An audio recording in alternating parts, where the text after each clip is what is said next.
Zoom Fest 2025 is here and is bigger and better than ever. Choose from two amazing packages: the Ballin' on a Budget package, 9 days, 8 nights with 3 nights in Bangkok and 5 nights in Pattaya. Or the Hangover package or Hangover Package Deluxe, 15 days, 14 nights through the Philippines, Vietnam, Bangkok, and Pattaya. We got you covered with the airline tickets in Southeast Asia, transfers to all hotels, 4 and 5-star accommodations, breakfast for you and guests, a private yacht party in Pattaya, and even custom-made suits. Plus, a 1-hour consultation with the Travel OG, and enjoy a guided tour with L Boogie. Packages start at just $72.99 before discounts, with $200 off for early bird. Reserve your spot now for just $500 down. And don't worry, if you change your mind within 7 days for any reason, cancel for a full refund, no questions asked. Want more details? Email us at zoomtothailand@gmail.com. Don't miss Zoom Fest 2025.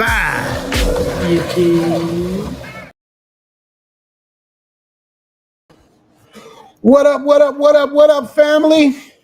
We are back with another live stream, man. You know, we don't do these every week anymore, so I enjoy doing these, man. I really do.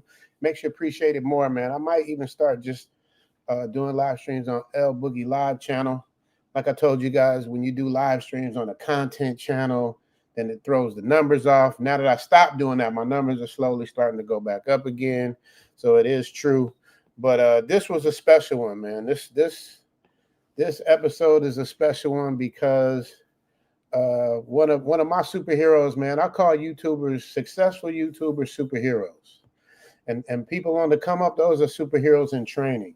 But people that's been around before me, actually, you know, to be honest, and then shout out to Skylar DeRuin, my guy.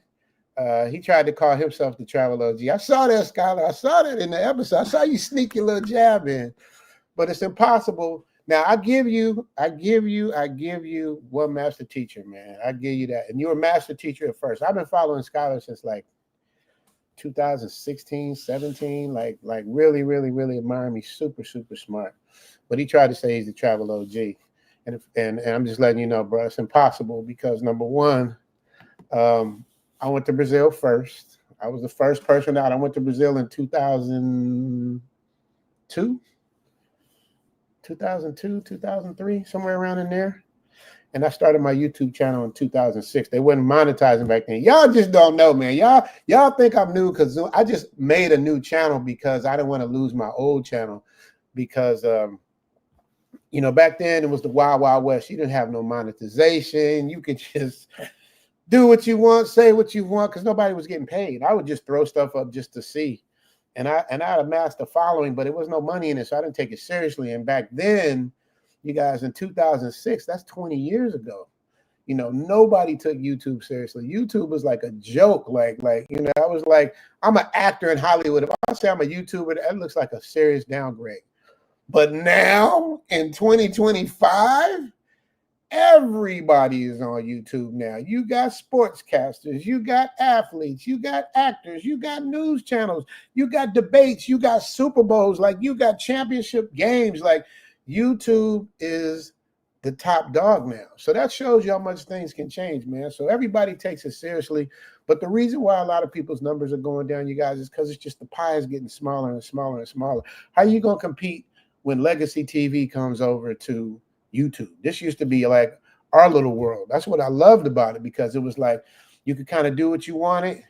But now that it's become corporate, now, you know, all the little stuff I could get away with, little spicy content and all that, they shut it all down, man. So it's like I'm really trying to find my way because you got to remember me being TV doing commercials all my life. I always had to be the squeaky clean guy. That's why I kind of had that still in me. But, you know, I want to relax. I want to, you know, let that Crenshaw and Imperial come out. Let that South Side of Chicago come out. You know what I mean? Because I felt free, but now it's like it's corporate. So it's the same thing, man. So word to YouTubers, upcoming YouTubers, man. It's like you guys, you got to follow the guidelines. Take it from me. I get whipped every time I load a video. Every time I get a yellow check mark. And those that know about monetization, yellow check marks can be the death of you. And red check marks, it's a wrap. And then after that, it's you getting kicked off the platform. So there's steps to it. But I'm always in the yellow. You know what I mean? It's so bad that even when I don't do stuff, they still give me a yellow check mark because the algorithm got me in their crosshairs. So it's like, so I got to have a human go and look at my footage before they make it green where it's monetizable. So it's like, it's really a pain in the butt, man. So it's like, I gotta change my ways, which I've been doing, man. Y'all know I'm not like spicy no more. I'm more informational. As a matter of fact, I started doing a news thing, giving you guys up-to-date news, stuff like that. That will be on tomorrow for you guys. I upload it tonight for us. So I'll upload that in about 10 hours. So that'll be morning for you guys. So just giving you guys the latest news in Thailand, what's going on in Thailand, around the world, keeping you guys abreast of things because they're changing because of the bad behavior. Because you know they watch everything, man. So even though they seeing it, they'll let shit slide because Thais are not really a confrontational people. But when the disrespect goes to another level, then that's when they trip. Like these Israelis, and it's not just a certain race of people. I say this in the news thing. But it's like, people from all over the world. I ain't gonna call nobody out specifically, but they're not from America, and they're from all over the world acting up. So they start tightening the noose. So now they're talking about changing the visa entry from 60 days to 30 days, and maybe even 15 days. That's what they do, man. They'll just switch the rules up on you. You know what I mean? People come out here acting goofy, they just switch the rules up on you. You know what I mean? It ain't no it's no secret.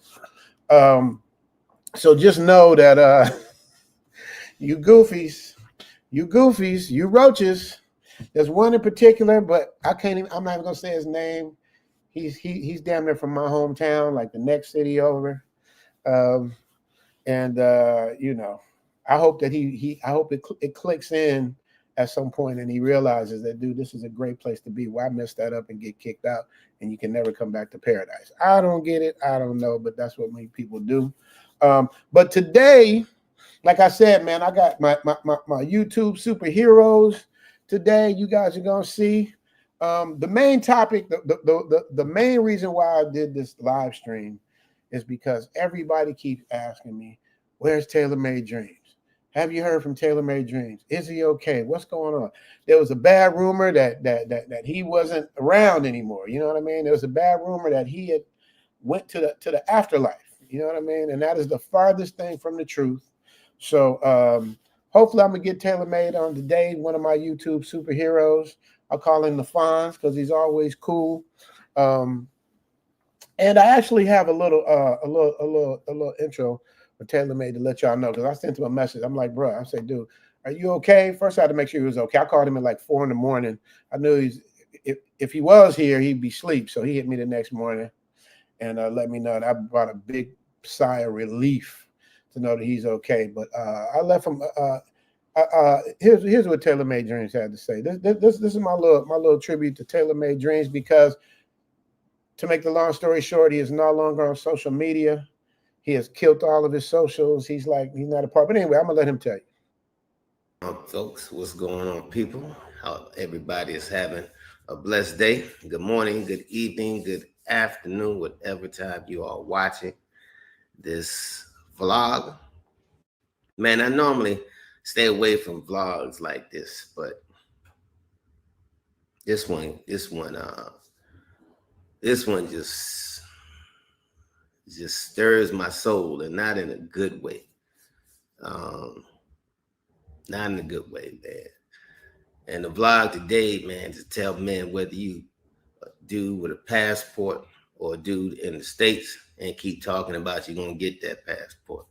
The thing you need to stop doing is stop dating those ratchet ass women. Yeah, I'm going to get Baz to redo my theme song for Thailand.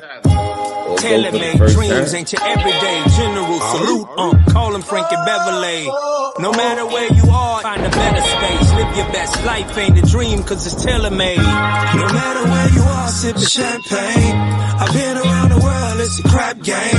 So shake 'em up, shake 'em up, shake 'em. Taylor Made Dreams TV out the Matrix. No matter where you are, baby. Champagne, you know, I was thinking, I need a good theme song. Tailor-made out the DR. Adios, mommy, see ya. Adios. General off in Pattaya. Salute, baby, I'm retired. I'm in the land of the smiles. Baby, I'm clean, fines. A cutting up, tailor-made dreams. My theme, champagne, caviar, button up. Tailor-made dreams, TV. I'm in Thailand. Tailor-made dreams, TV. I'm in Thailand. Tailor-made dreams, TV. I'm in Thailand. Tailor-made dreams, TV. I'm in Thailand. I'm in Thailand. What's happening, y'all? Mr. Taylor, Tailor-Made Dreams. I'm in Thailand. Hey, what's up, brother? Yeah, man, I hear what you're saying. I mean, I just got off, I'm out of social media, period, man. No YouTube channel, no Instagram, no motherfucking Facebook. I'm done with all of that, man. I'm just doing the quiet thing, riding stuff, still enjoying life, living life.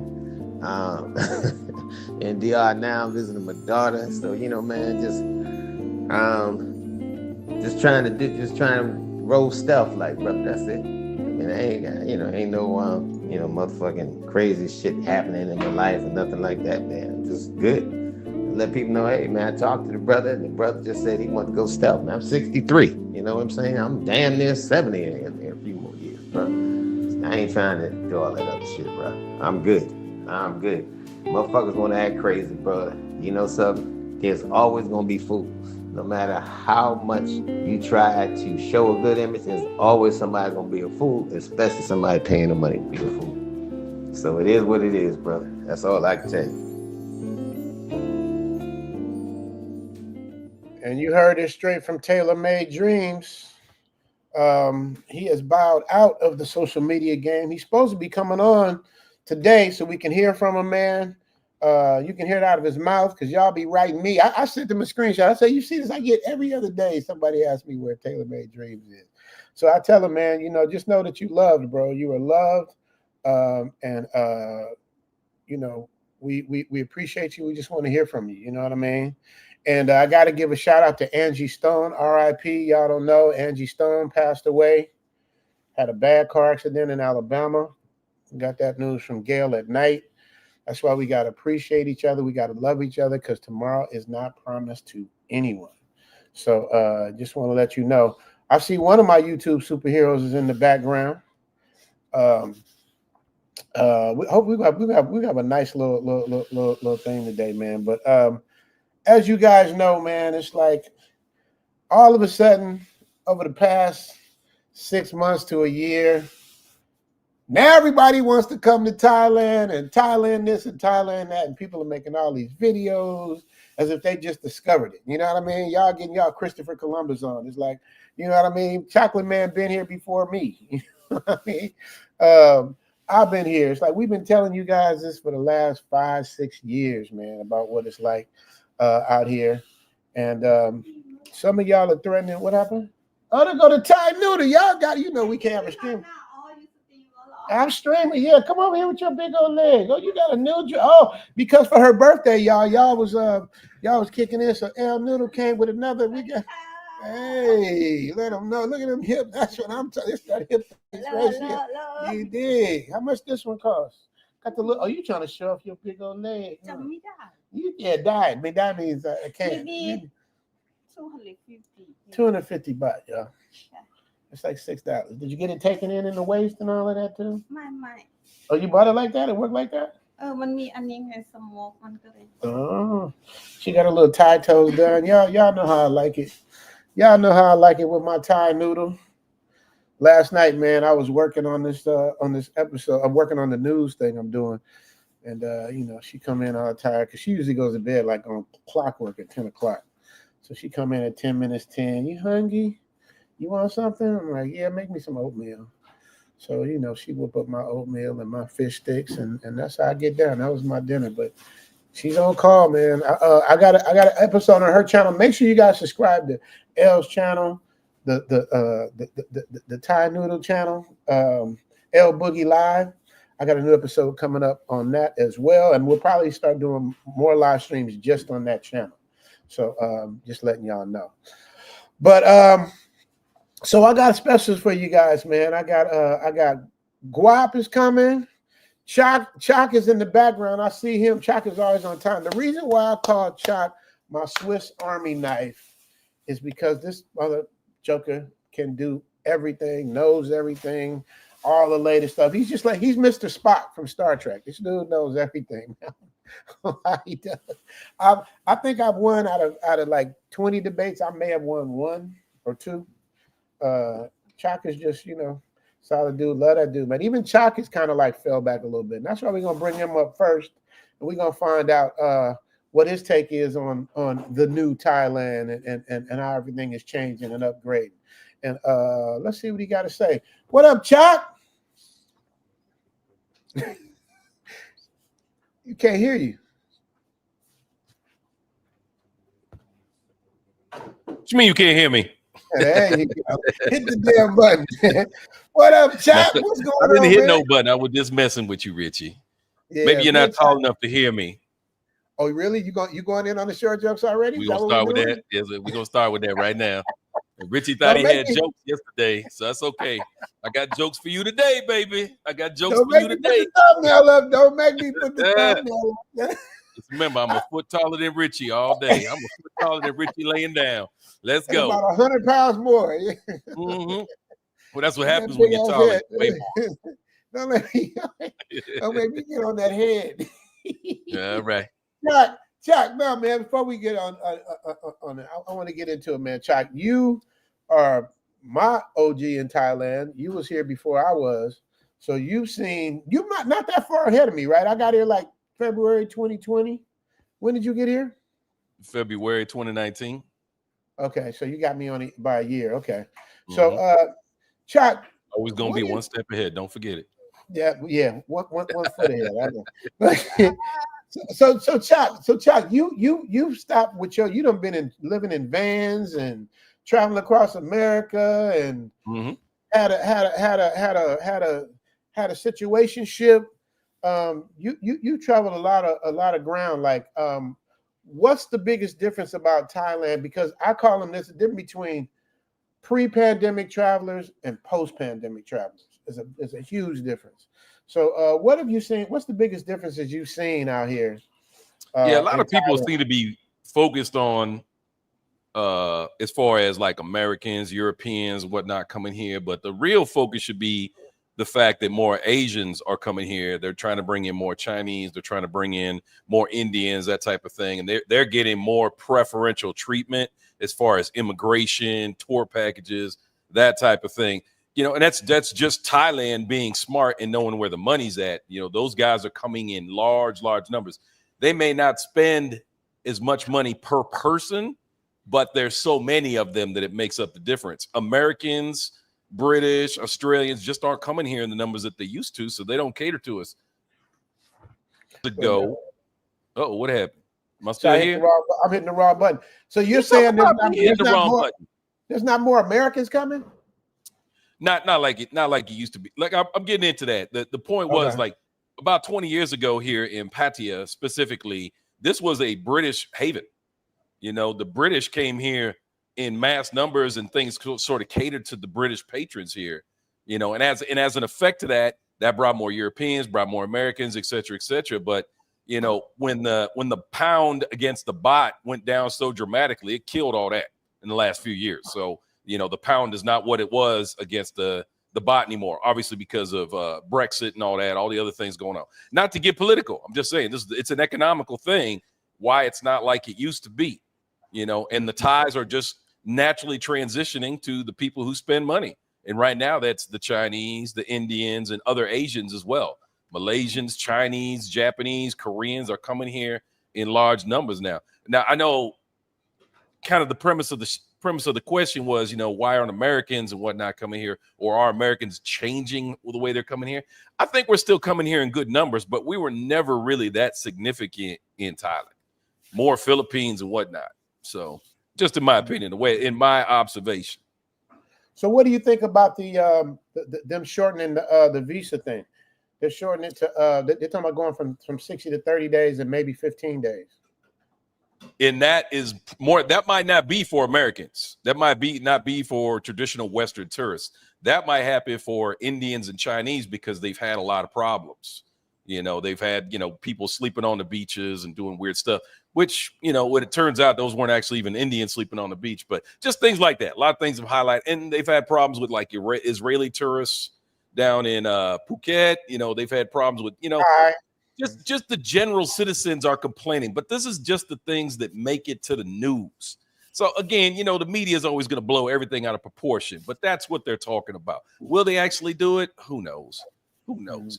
That's the speculation, and that's what the media hops on. As soon as somebody says a tourist is causing a problem, everybody starts harping about, oh, they need to change the visas, need to do this, but nothing ever really moves that fast in Thailand. Those of us who live here know that. You'll see a big story in the news, and then next week they're talking about something else. It's just how it goes. Okay, so what's the biggest change? So what about Americans? What's the biggest change you've seen with America? Because I see a big difference. Like it used to be, when we see each other, we speak, we at least get a head nod. You know what I mean? There's some sort of level of respect. But now I heard it's just like crazy. You know what I mean? It's totally different. What have you seen? I don't know. I mean, perfect example. Last night, I met this young brother. I was out with another friend of mine live streaming. There was a brother with a little Osmo pocket. He was walking through the runway market and just minding his own business. And just as a joke, I was like, "Hey, man, stop filming me." And he kind of looked at what? No, I was like, "No, I'm just messing with you, man."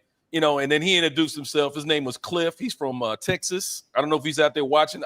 We didn't even really talk about YouTube. He said he was going to start a channel. We didn't really talk about YouTube. I don't know if he knows who I am, who you are, any of us out here. But, this brother was just having fun. It was his first. He had been in Thailand before, but he'd never been to Pattaya before. And he was, you can see it. He still had the glow in his eyes. He had that aura around him like, man, this is amazing. I don't know what to do. So if I want to use Cliff as an example, there's no problem. There's no problem. He was, he was positive. He was happy to be here. He was appreciative to be here. He seemed to respect the culture. He just wanted to have a good time. So I don't know. I'm not on the streets enough anymore to really gauge it. I'm sure if I hung in certain circles, I would see some of the negativity, but other people, you just meet them on the street and they cool. Right. Well, yeah, you know me, I'm either golfing or I'm working on episodes, but you be walking around, you be walking around in the street, and the traffic is so bad. That's the biggest thing for me is the traffic. The traffic is just crazy, yo. It's Las Vegas, LA traffic. So, when you got here in 2020, you didn't really see it because it was starting to get into COVID, but like 2019 and before, traffic was always an issue because they don't really want to enforce parking, and they don't have, like up and down, like Pattaya Klong, Pattaya Thai, Pattaya Nua, there should be parking garages. That way it would alleviate all the street parking that congest the traffic and all that. Traffic has always been an issue. I've been coming here since 2008, and it used to take forever to get from Sukhumvit down to, it's always been like that. The drivers would take every little back road they could. They'd be bobbing and weaving down all these little alleyways and stuff just to get you to your hotel. And that's the way it's always been. And, until Pattaya can enforce traffic or enforce parking, which I think is the number one issue, is the parking issue. People, there's supposed to be 2 lanes on all those roads, all those veins that go into town. And there's always people parked in the other lane. So there's really only 1 lane. So it's always going to be like that. There's not enough police to enforce it, not enough rules. And then the people who park on the street, they wouldn't have anywhere else to park their car. They might as well just walk to work instead of driving, because there wouldn't be anywhere for them to go anyway. So, they need parking garages, need all this. But is that ever going to happen? Highly unlikely. Highly unlikely. Traffic is always going to be an issue. So you don't like traffic, don't drive. Yeah, I think you're wrong because you answered your own question. People have to park, so there's no way around that. The biggest problem with the traffic is them long ass lights, man. If y'all ever come to Thailand, y'all see you will sit at a stoplight for like 10 minutes each time. And as the lights are so long, the traffic just backs up and backs up and backs up. That's what I think the problem is. I could be wrong. I like that but too. I gotta give a shout out to the people. Wait a minute, man. I got people tapping in. Do your thing. Brooklyn's in the building. Bed-Stuy, Do or Die, home of the greatest rappers. I got people tapping in from the Philippines. Texas. I'm seeing all y'all in there, man. Thank y'all so much, man, to see us on there. Ronan Travels in the building. What up, 8777, man? People all over the place. My man Dave Alter's in the building. Speaking of Israelis, what up, Dave? My guy. look at it. Everybody's here. I got to read a couple of my super chats off real quick because you know my guys always come through. Leslie Lynch, the godfather of the Zoom. Try Leslie, write in caps if you need me to get your thing on, man. I'm trying to pull back on the spiciness, but you do deserve your own personal get down with the get down. So let me know if you want yours. Leslie said, hey, Richie Mack, how's Elle doing? Leslie said, hi, Elle. She over there. You know what Elle's doing. She over there cooking. You understand me? Mr. E1976. Leslie beat you this time, E1976. E1976 always taps in, always positive, always supporting. Here's to the tip jar. Thanks for everything you do, Richie Mack. Stay pressing forward. I will do that, sir. Thank you so much for the love and support. Mr. Roy 504, 1999, baby. You got to come tell him, no question, no comment, just the pure love of the game. You got to tell him, no. No question, no comment, just the pure love at the game. Hey, she said like Gail now. You sound like Gail when you say that. Shout out to Mr. Ray 504. Appreciate you, Mr. Ray. Thank you so much for that super chat, man. You don't know how much I appreciate it, man. Thank you so much. Foday, my YouTube lawyer says, what up, Richie Mack? Choc in the chat. As always, love the L Boogie and them big old legs. Can I, brother L? You know, Foday, he want to hear you tell him to say they stuff. Yeah, you got to come tell him, come down. If she think, y'all ain't y'all tired of hearing this saying? Oh, they want to hear it every time. Look at YouTube Laura sent your email a while. Man, when Foday send me emails, it'd be like structured emails. You got to do this. He be on it. Baby, can you come tell him to save this stuff, please? What? Tell him to save himself. Save yourself back, man. Hey, that's what I'm talking. That's what I'm talking about. I thought I checked the email. I will check it again. And my little brother D May, look, Choc, look who in the building. D May, what up, nephew? Live from East New York. Ooh, that's the hood. Anybody that know New York, East New York is like, that's his own world. That's Escape from New York. I'll be back in 2 months. I'm homesick. But shout out to you, brothers. Yeah, man, D May. D May will find a way and make a way. He loves Thailand that much. Like, he's gonna come back. He's hooping in the Philippines. He's hooping in LA. He's doing all kinds of stuff. He's doing whatever it takes. He wants to join the Black Manosphere Conclave. Hopefully, Theo D May will come on today, so I can set that up. I haven't spoken to Theo in a while. I know I told you I would reach out to him, but we haven't spoken in a minute. So if he does come on, I'm gonna definitely should actually D May, TheoWaf@gmail.com. I know I can give out his email. TheoWaf, TheoWaf @gmail.com. Tell him Zoom to Thailand sent you. You dig, man. Shout out to him. Get back. So you guys, so my other superheroes that are here. We got El Guapo. Now El Guapo is does not like putting his information out there, so I didn't want to say nothing. But Earl caught me. I was like, "Where are they now?" And Earl's like, "I know where they are," and I'm like, "No, you don't." He's like, "Yes, I do." Guap did a live stream from Bangkok, so since Guap said it first, I'm allowed to say it. El Guapo is in Thailand. He's back. Nobody comes out here and don't come back if they can afford it. Never happens. Doc is the Navigator in the building. Eskandari TV in the building. He said, we're already doing it. Where are they now? Yeah, man, because a lot has changed, man. A lot of people get out of this YouTube game, man. It's I tell people all the time, I'm doing an episode called YouTube is a Blood Sport. You saw the goofy shit I had to go through. It's like everybody wants a piece of the pie, and they'll go to desperate measures to do whatever they can to keep themselves relevant. And I get it, but with me, you know what I mean? It's like you just gotta. I love competition, so it's like you gotta just be able to, you gotta be able to hang. You know what I mean? It's like the weak fall by the wayside. I love to compete, so for me it's fun. But for some people, man, like Taylor Made, he's like, I'm 63 years old. Like I don't need this shit. He got his nice little retirement. He's good. Pool Man 313 in the building. Shout out to Grizzle Ryder in the building. What does Dante say? That's not Dante. Our Dante, is it? Celebrity isn't always cracked up to be. Hopping on YouTube and being all known is cake at first, and then the other BS starts having with your mental. He's right. Choc, do you hear what he said? Oh, look at Choc showing his view of his beautiful place. Yeah, it's true. Choc, you see what he said? Dante said. Yeah, I read a little comment there. That's all good. But Like he's right. until you've done it, you really don't understand. And you know what you're getting into. We know we're putting ourselves out there and whatnot, but that doesn't mean you should automatically draw in negativity.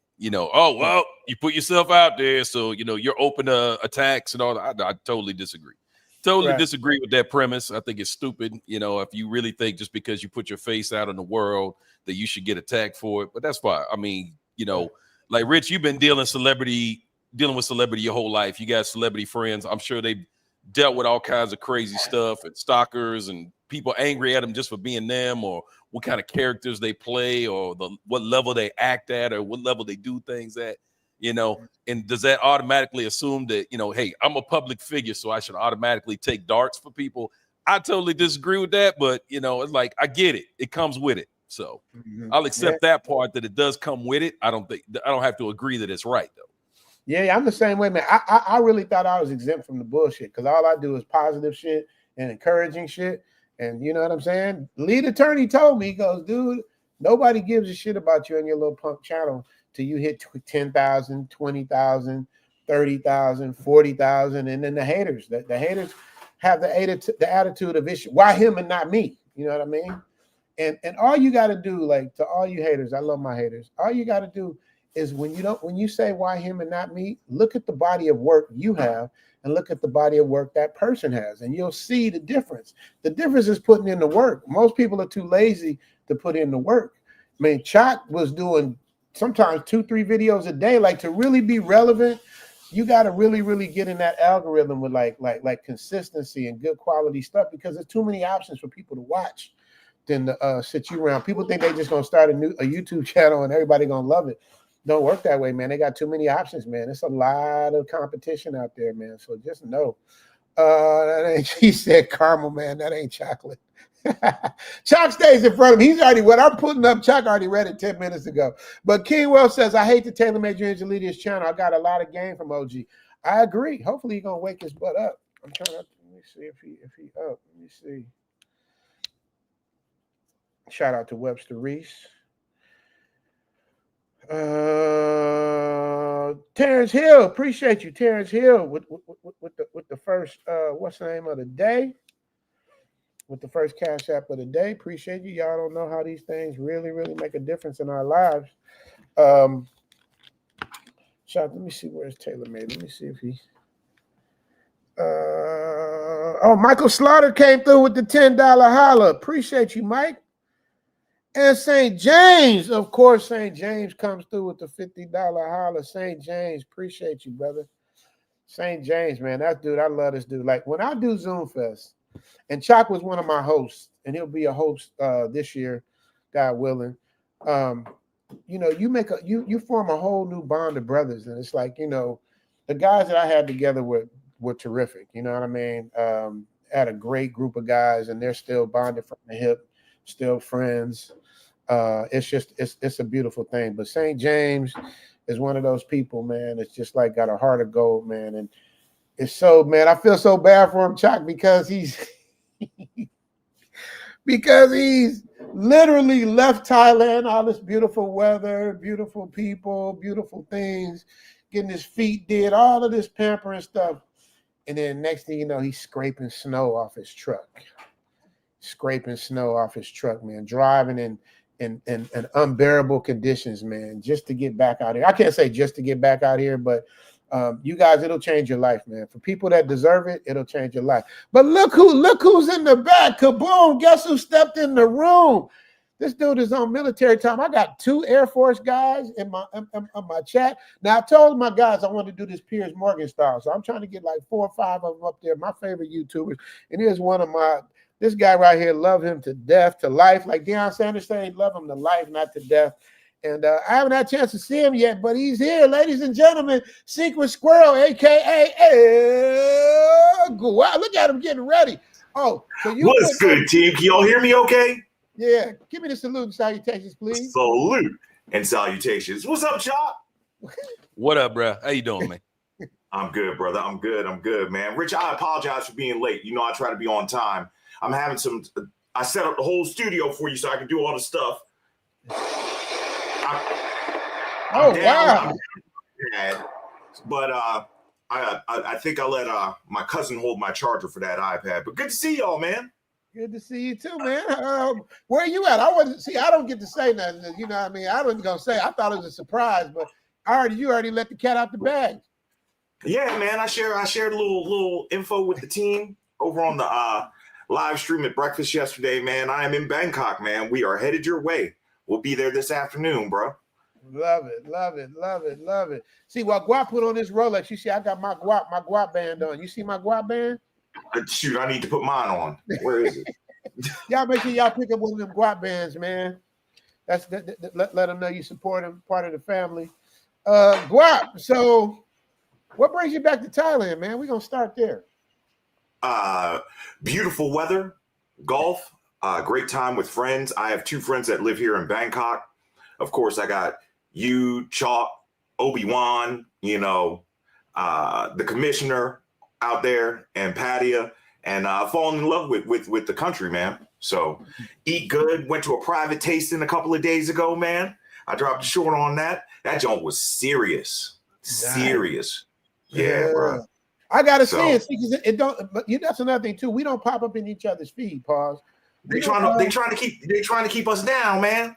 Man, I guess that's what they're trying to do, man. I don't get it. Chocolate Man, they're giving Chocolate Man a lot of love out here. I'm behind in the thing, but shout out to Grizzo giving Choc his love. Kenneth say, why you always rubbing your nose, bro? I got allergies, man. I got really bad allergies, man. I was born premature. Let me show. I was born premature. I got to do my little inhalers. Y'all can't hear the nasalness in my voice, man. I weighed 3 pounds when I was born, so I got. That's just a habit that I do. My nose be itching. I think it's from the spray. I don't know, but thanks, Kenneth, for pointing that out, man. I do that a lot, and I notice that sometimes. I'm like, damn, I do that a lot. But there it is. Blue Baggins is in the building. Go out. What you got to say to Blue Baggins? What up, Blue? What up, Blue? Blue, you're my boy. What's up, Blue Baggins? Yeah.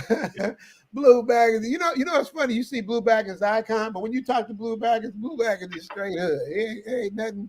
Yeah, ain't nothing right. like that picture. Yeah, nothing like that picture. You said, yeah, when it was full of Aussies in Britain. That's what Choc says. But historically speaking, Americans were here first from the Vietnam War. We came here first. We the ones that set Pattaya off. But since then, he's right. Like British is taking it over. But the order is, for the most part, in terms of us Americans, we're number 8 out of 10. First, you got the Chinese, then you got the Indians, then you got the Japanese, then you have the Russians, then you have who comes after that? The Aussies after that, Choc? Who comes after that? Baby. I know we're number 8. You know what I mean? Yeah. Myanmar, it's Malaysians. It's a lot because they're in closer proximity. So there's obviously more people than us. So it is what it is. Jackie Simpson in the house. Earl Owens, hey, Guap. Earl's the one that told me. Earl told when I first put the live stream up. Earl's the one that told me. He was like, "I know where Guap is." Yeah, man. Man. We try to move in, not necessarily silence, man, but we don't let anybody give us a preemptive strike. We just pop up, man. I got to catch those last minute Spirit flights to Asia, man. So I got to wait until the plane is about to go out empty, and then they drop the price because I fly Spirit. You know what I'm saying? Can you imagine if they had Spirit Airlines coming to Thailand? Oh my God, I would be in the first thing smoking. I go straight to Singapore. I do a news thing now about the latest Thailand news, like once a week. My first episode is going to be tonight for us, tomorrow morning for you guys in the States, and we just talking about how people just be acting up. We think it's people that look like us a lot of the times, which we do, but they got people from all over the world acting up, man. Right. They are really, really, really acting up. You know what I mean? So they about to put a stop to it. When you got stamped in, what was your stamp? How many days do you get? I know you're gonna be as long as you I want. don't even know. Okay. Let me grab my passport. Let me see. Okay. Yeah. He finna flex on us with the passport, y'all. Choc, Choc's the Swiss Army knife? He knows. Choc, is it 30 days or 60 days? Because It should I be hear 60 days. They have not made any changes. It should be a 60-day exemption on them. I know people that came in on 30 days recently. I'm like, how does that happen? That doesn't, that doesn't make any sense. Matter of fact, I had to go to the border because I'm changing over to a retirement visa. But to cancel my elite, I have to leave the country. So I just did a Cambo border run. And when I came back, they gave me a 60-day exemption. So got you. Now, you canceled it before it was up, or is it about to end and you canceled it? No, it's gone. It's over. Okay. Yeah. Choc jumped on that elite, chucked up that nice 15 G's for what?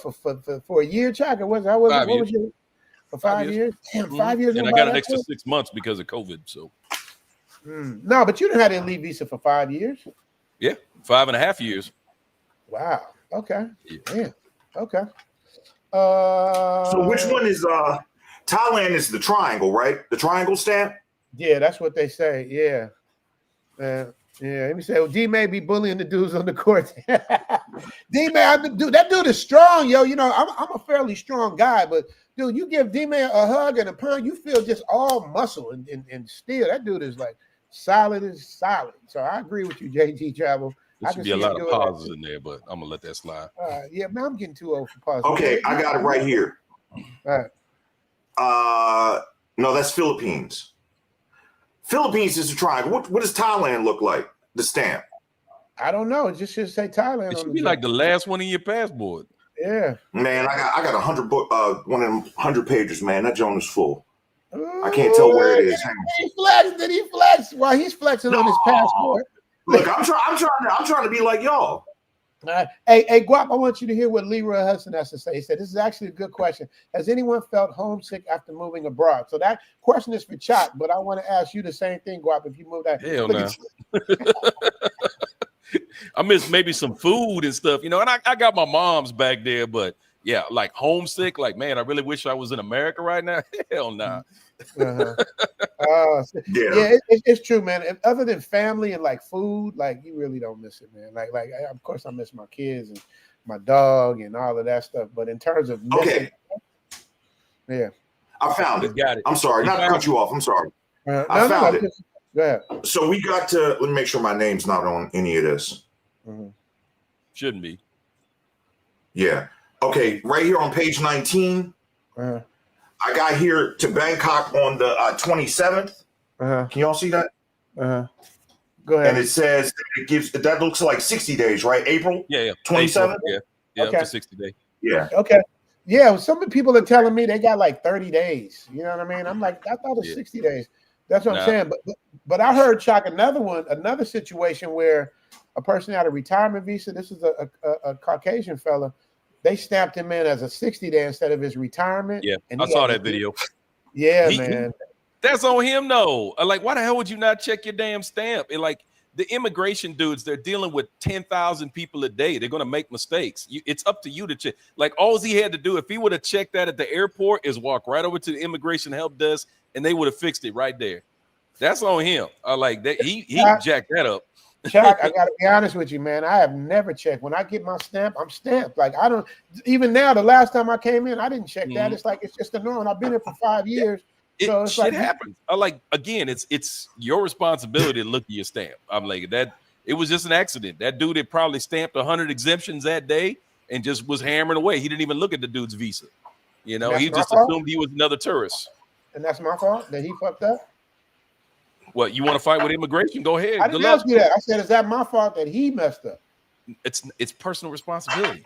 I'm sorry. I'm military man. I don't know. Maybe Guapo disagree, but that's on you, man. It's your passport. It's your trip.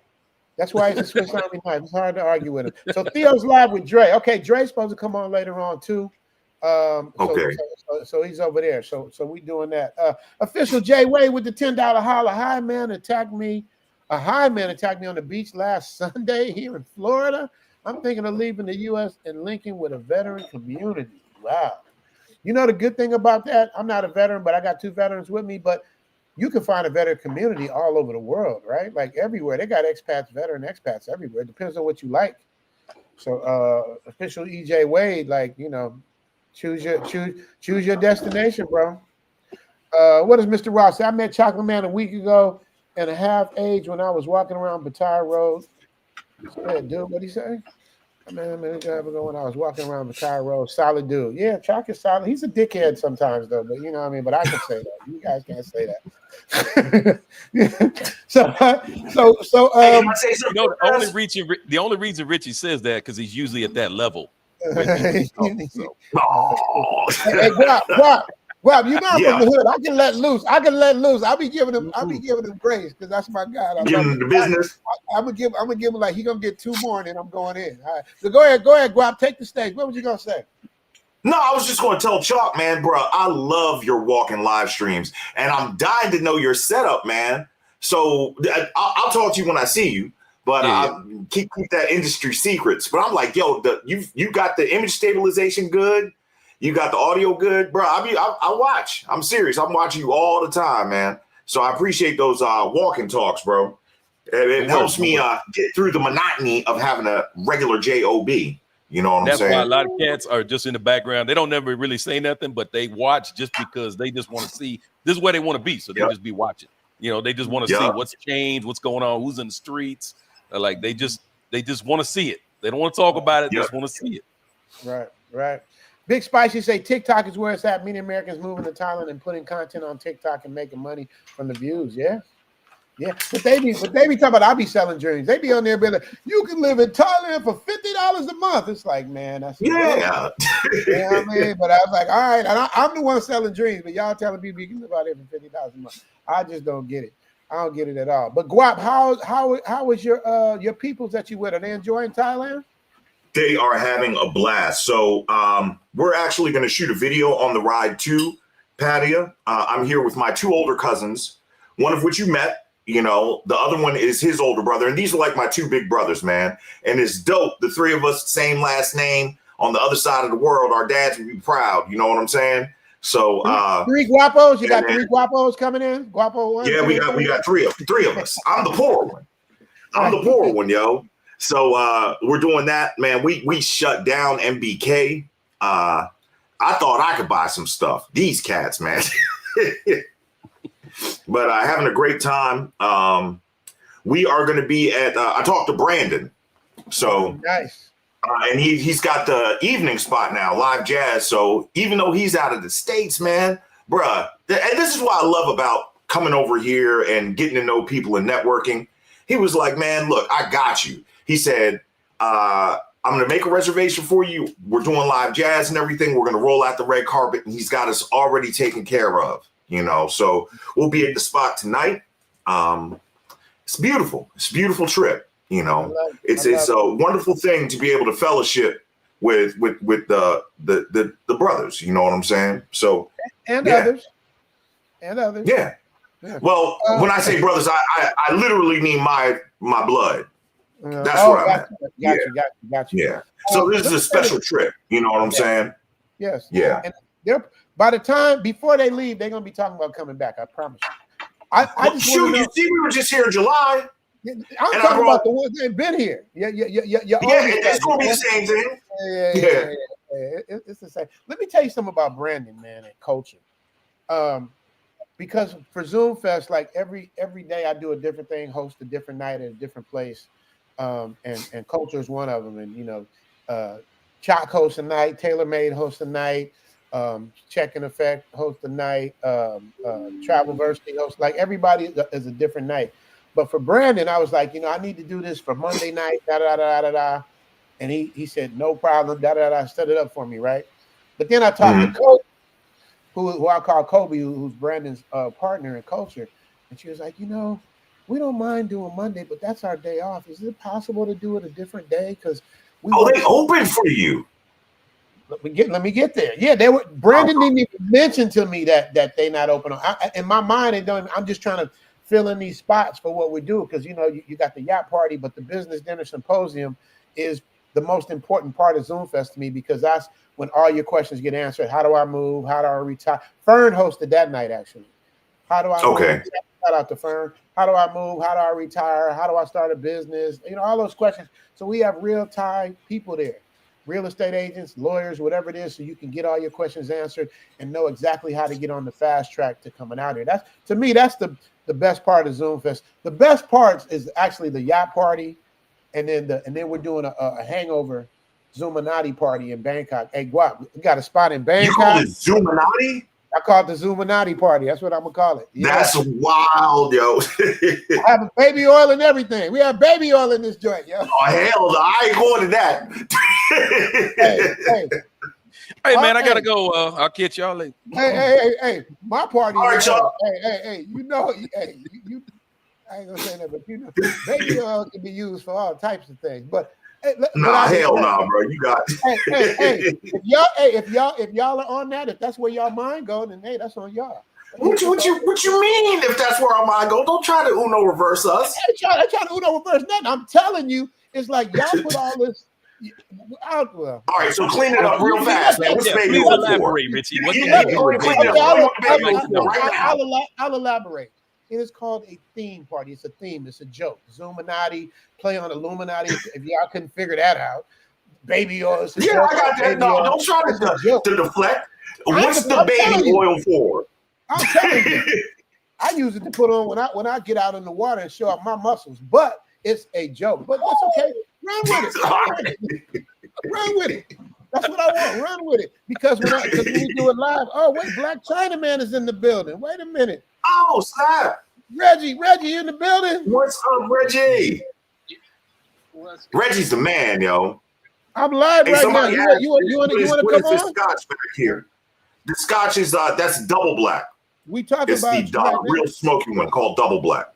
Well, I'm talking about you got some kind of double black for you. You want me to send you the links? You can get on the stream. We're doing a live stream. Where are they now? So if you want to come on, I'll send you the link right now. Man, I'm on the plane. Give me about 20 minutes. He's on the plane. On the plane. Listen, wait. Yeah, this guy Black Chinaman. He's on the. That was a flex right there. So I'm doing my live stream on the plane. That's what we're doing, Black Chinaman. Wait. Tell him I said what's up, Rich. Okay. He hit me off. Reggie hit me off. Huh? Who was that? That's El Guapo. He's been trying to say hi to you for the last 15 minutes. Yeah, right. I ain't heard from him since. Oh, he said you went to Macau and heard from you since, Guap. Now you on the not true at all, sir. That's not true at all. But listen, we'll make it up. I've had my head down, bro. Yeah, that's true. He has like I don't even hear from Guap no more. He be doing this thing. I don't see Choc, and we live 15 minutes away. Huh? I'm joking with him, man. It's good to hear from him. Who else on that, bro? Chocolate Man in Thailand. What's good? Good, homie. Guap and Chocolate Man by 2 people. Yes, sir.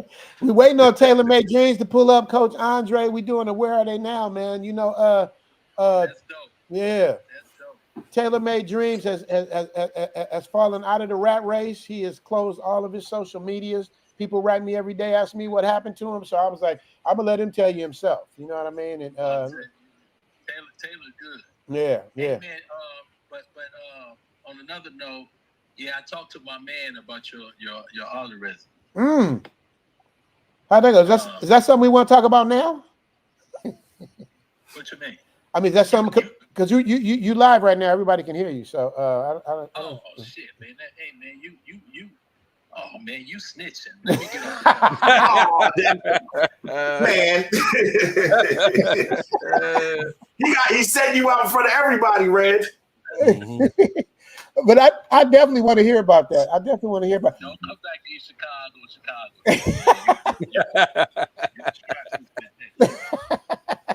He said, I can't come back to Chicago. My stripes been taken. Man, I love this dude. I can tell you want the Vice Lord. Vice Lord, I ain't neither one. I don't even know which one. Where my family's from all over, so I don't know which is which. I think I don't even know. Like you wear your hat one way, it's this. Like I wasn't never that deep in to understand. My cousin would explain it to me.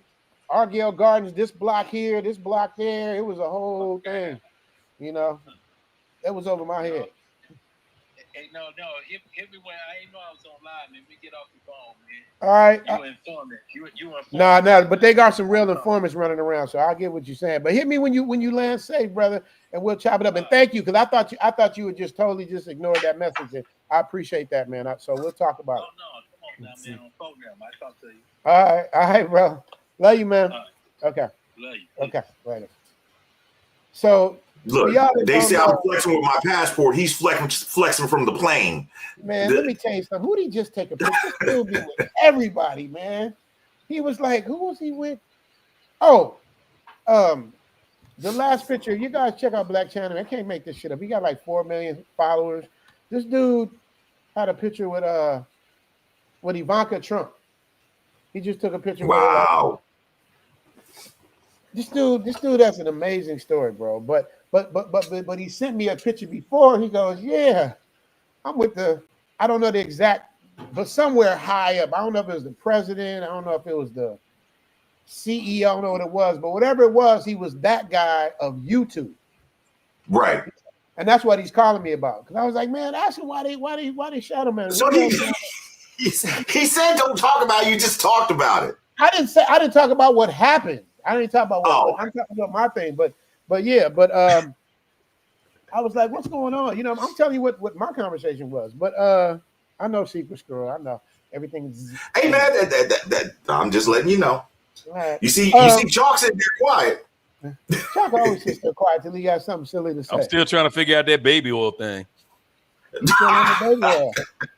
Hey, Choc, we're gonna lather you in baby oil and put you on the. You ain't see that? I guarantee I ain't showing up now. I guarantee. Yeah, exactly. Woo, put you on top of the cake. Ooh, brother, what's that? If y'all manhood is that sensitive, I got a bridge I can say in English. Oh, now it's sensitive. Okay, that you went back to baby oil. Like, wow. I explained it clearly, and you went back to it. So you just talked about lathering me up with baby oil, bro. Don't make me pull up the video when you was twerking. I still got that in. Oh no! Here we go. Your ass was sweating. I got ammunition on Choc. I just be holding back. I mean, because I love him. That's my Swiss Army knife. But come on, man. You can hold back all you want, baby. Let's see. We don't want to go there.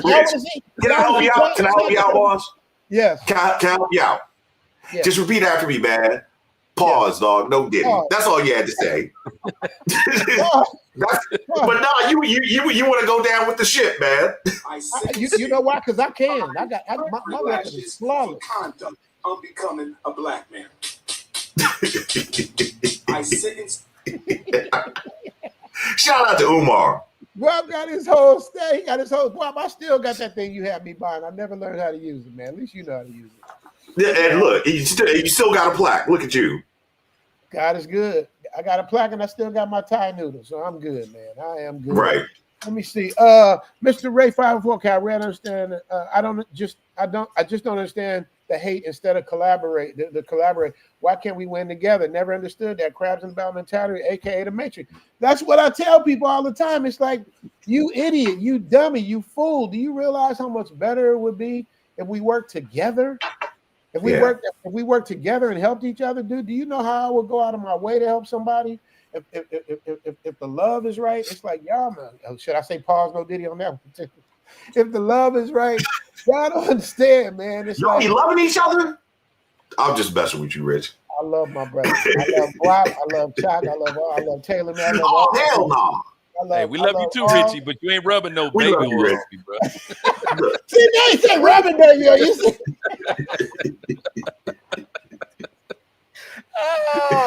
Oh man, y'all ain't gonna let that one go. All right, man. But anyway, the Zoom party for Zoom Fest. Let me tell you what I was saying before they got stuck on the baby oil. That's what's in their mind. The Zoom Fest, we doing a Zoominati party in Bangkok. We got a suite, Guap, 3 levels. It's a ground floor with its own personal suite. You got the second floor with 2 bedrooms, and then the third floor has a private big ass pool overlooking the city of Bangkok. It looked like a hotel in the Hangover. It's fact. Huh? Don't tell them, because I know you got to keep some things. I'm not telling you where it is. Yeah, it's the place that we talked about, right? Yes. Oh, that's right. I see you and Choc saw the video. Yeah. Okay. Yeah, that's why. You and Choc seen it. Yeah, only you and Choc seen that. That's what I forgot I showed you that. So yeah, man. Shout out, Mr. Ray. You right, man. It's like I don't get it.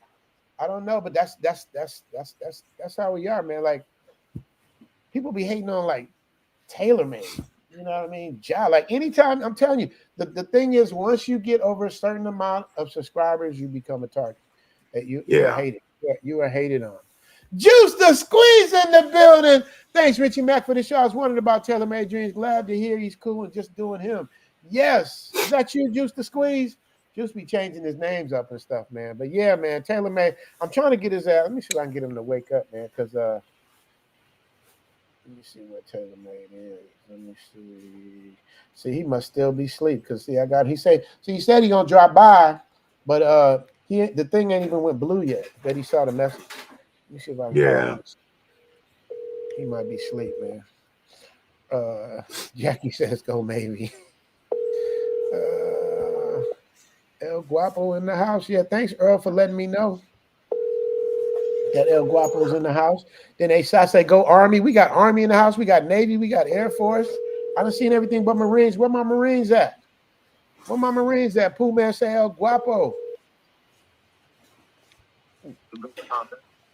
Fonz. What's up? I know you sleep. I had to wake you up. You know we talking about you, man. We here. People want to hear from you, man. I got Guapo. What up, TaylorMade? Oh, that's right. It's Sunday. It's Sunday there. Yeah, man. Sunday. Oh, that's right. You not even here. I'm thinking you here. But I'm thinking you asleep. Were you asleep? Nah, just watching Netflix. Oh, well, can you tap in so people can hear from you, brother? Because we wait. Black China Man just got off the phone. He said he sent you a shout out too. All right. Yeah. Just send to my WhatsApp. I'll link up on my. It's already there. I'm already ahead of you. It's on your WhatsApp. Just scroll up about 2 messages. You should see it there.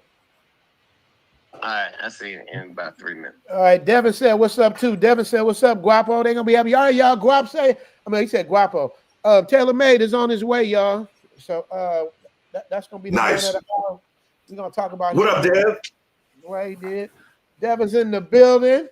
Devin is one of the people. He came to Zoom Fest the first year, and this dude never left. Never left. He living in Thailand. He went back to go get a couple things, but oh yeah, but you know what though? I don't know what he's doing because Devin works. He works. I don't know if he never left. I don't know if I can say that. He might not. I don't know what his situation is. Secret Squirrel Guap, you dig me? Look. Go Seals. Go Seals. What does he say? Bijan say briefly met Russell during one of his walks. He seemed chill. Met Guap briefly at Sunnis. Ditto. Okay, yeah. I remember you, Bijan. What's good, man? Yeah, man. Doing that thing. You know what I mean? So y'all, man, shout out to everybody out there. We got almost 373 people in the building. Shout out to y'all coming to see the YouTube, my YouTube heroes. Leo Chang, what up, Choc? Nice shirt, tuck. Talking about Choc. Choc got one of them homemade shirts. One of them, who gets those? What's my guy Rides for Kicks? He gets a bar like that. Reggie Martin, the ghost in the building. Oh, God. Yes, sir. What up, Ghost? Let me see here. Let me get to my super chats. Corporal St. Smith Jones. I finally got my son, 19 years old, into the United States Air Force on Monday. He was able to get into the USAF intelligence. Appreciate everything you guys are doing. If he goes intel, he has a bright future outside, especially with all of the things dealing with information technology and cybersecurity these days. Yeah, that can be real good. Real good. I always tell people all the time. What you gonna say, Guap? What were you gonna say? Nothing. I'm here. I thought you was about to say something. I always tell people, man, if my acting career didn't work out, I was going to the military. And if I went to the military, I would have wanted to go to the Air Force. But I found out from these guys, there's a certain test that everybody takes. You got to score high on the test. Because I always wonder why Air Force people are smarter than everybody else. You got to score a certain level on it. Do you know, is there a number or what is it to score to be in the Air Force versus, let's just say, the Army? I went in 96. It's called the ASVAB. which all military members take. And in 96, I can't remember. I do know that the Air Force had the highest requirement. And I have no idea what it is now. So I was 30. Gosh, I'm getting old. How old am I? Yeah, it was like 20 years. Yeah, but your flat top is still intact, bro. You know, I was looking at this is a wig. Look, I'm joining. Never mind. This is a wig. Y'all didn't know this is a wig? Look at Guapo, look just like his picture, too. In travel, we must, says, I just left Bangkok last week. I had a 60-day visa stay. Okay, that's what it's supposed to be. Juice say, Guapo, is that Johnny Walker black or blue on the label behind you? Yeah, it's double black. Double black. You heard the flex, Juice? That's the one you like, Rich. Remember you said you tried one and you really liked it? It was the smoky one? That's the double black. Okay. Yeah, that was smooth. I remember you just need some ice and that'll roll down nice. You know what I mean? Yeah. It'll roll down where nice? No, you ain't doing that. I'm trying to get you, man. I gotta play these Harlem games. Pause. I ain't even from Harlem. Pause. Shout out to Dave Dash. Shout out to here's what it is. Pause. All right, y'all know. Jay Tyson, I'm in Bangkok this summer. Jay Tyson, just so you know, summertime for y'all is rainy season here. So just so you know. Look at Big Grizzle Ryder say pause. What it do? Oh, Big Baz is in the building. I don't see him saying nothing yet. Salute, Baz. Baz is in the building. He's supposed to be out here, man. Baz is gonna get here at some point. TTYB 499. Guap, how long you been traveling square? I have been traveling. Are you talking about current trip, or are you talking about how long have I been a traveling man? If you're asking me how long I've been a traveling man, 2006, 19 years. If you're asking how long I've been traveling on this trip, we've been out for about a week already. Damn, I didn't know what square meant. I thought he meant, are you a square? I thought that's what he was saying. Is you? That's what it means. Okay. Yeah, I'm a square. Shout out to TTYB with the 499 holler. Global Loopy say, good to see El Guapo. Yeah, man. I ain't seen El Guapo. Me and Guap used to talk damn near every other day, man. I don't talk to Guap maybe once a month now. Guap is busy, man. You know, doing what you gotta do. You know what I mean? Oh, the best of us say, y'all need to come to Nairobi. I'm trying. I'm telling you, Africa is next year, 2026. Definitely trying to get to Africa, man. This year, Guap, after the Manosphere Conclave, I'm going straight to Colombia, bro. So I'm just letting you know, man. I got. Oh, let me know, bro. Yeah, I might make that trip with you. I love it because I don't mind telling my story. I can take the family. Love it. Let's do it. Yeah. I plan on being there. Where do you want to go in Colombia? I've already set an itinerary for myself, but it's always open to change. But my itinerary is obviously I'm going straight to Medellin from Miami. I'm gonna spend like 4 nights in Medellin, maybe 2 nights in Cartagena. I heard Cartagena is a wall city. It's not really a lot to see, but I just want it for historical context and content. Right. I want to see that, and then from there go to Cali, and then end in Bogota, and then from Bogota go to Germany because I haven't been there either. So that's the plan. Gotcha. So unless you guys say don't do it that way, that don't make sense or whatever, you know. Let me know. Are you able to go direct from Miami to Medellin? Yes. What is that on American? Okay. I don't know. I just know you got direct flights, so that's I would think about this, bro. Mm-hmm. I believe you're gonna like Cali the best. There's a reason Andre lives in Cali. Okay. You know, so if you're gonna give your trip, you know, a little extra time on one of the places, I would say Cali is probably gonna be it. Okay. Where's the Drake right there?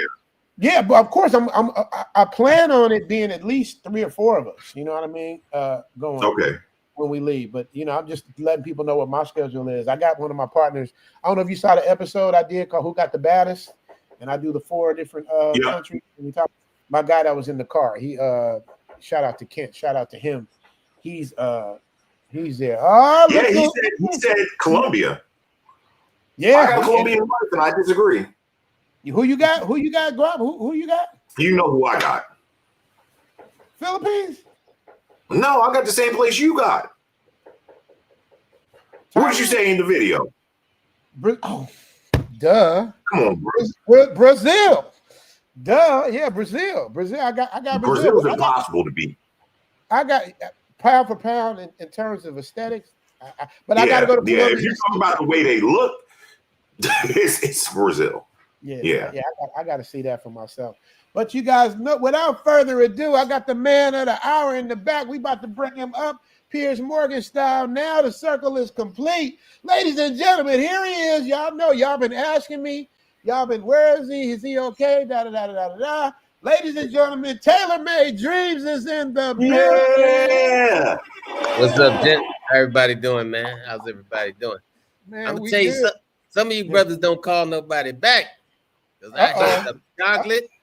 I hit a El Guap. I ain't here for you until right now.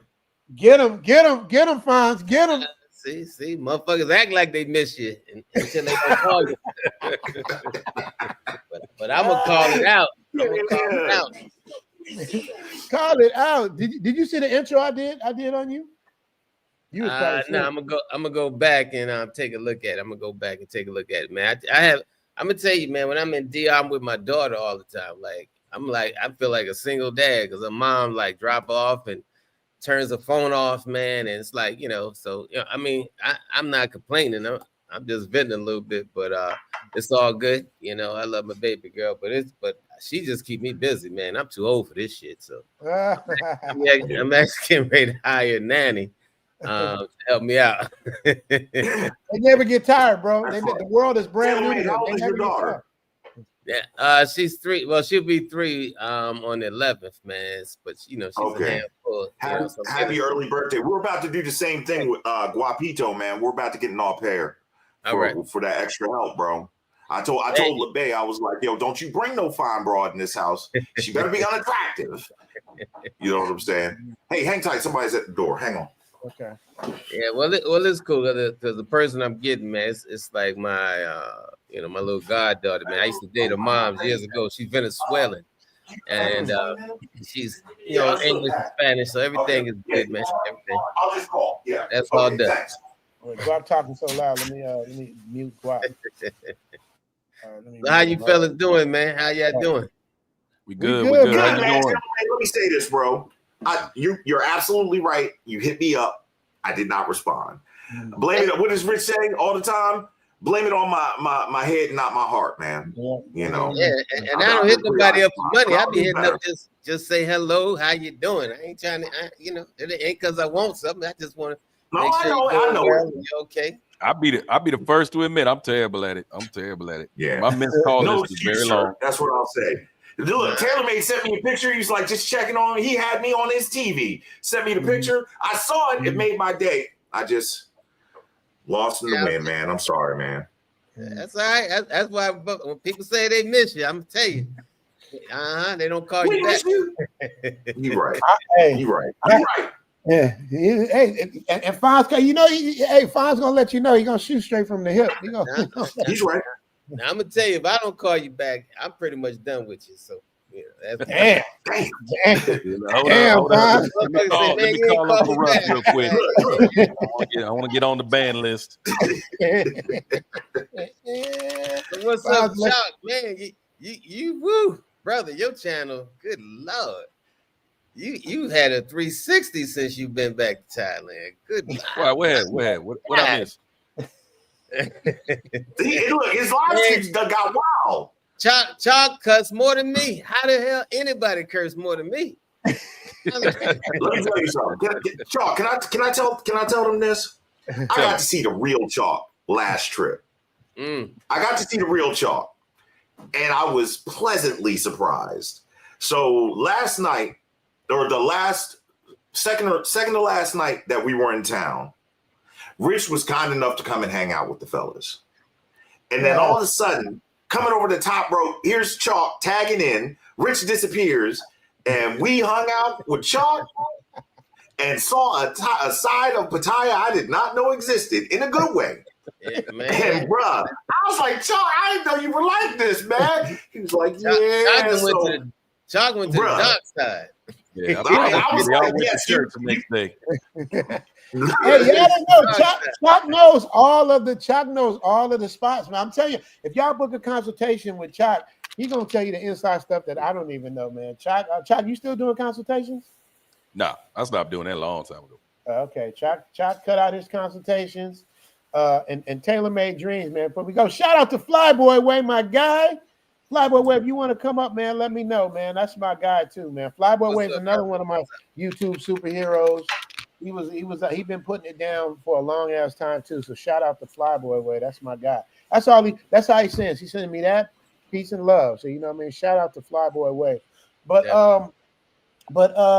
Fonz, what is before we get into why you got out of YouTube and social media, what is it like being back in the DR for you? Man, I would never come back to the DR. I went for my daughter. I would never come back. I'm done with the DR. That's saying something.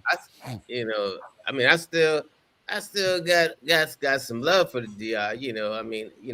I put some roots down here, but it's like when you graduate college. Don't nobody ask you, do you want to go back to high school and redo that? But I'm basically done with DR, man. Like I said, the only reason I'm back now is because of my daughter.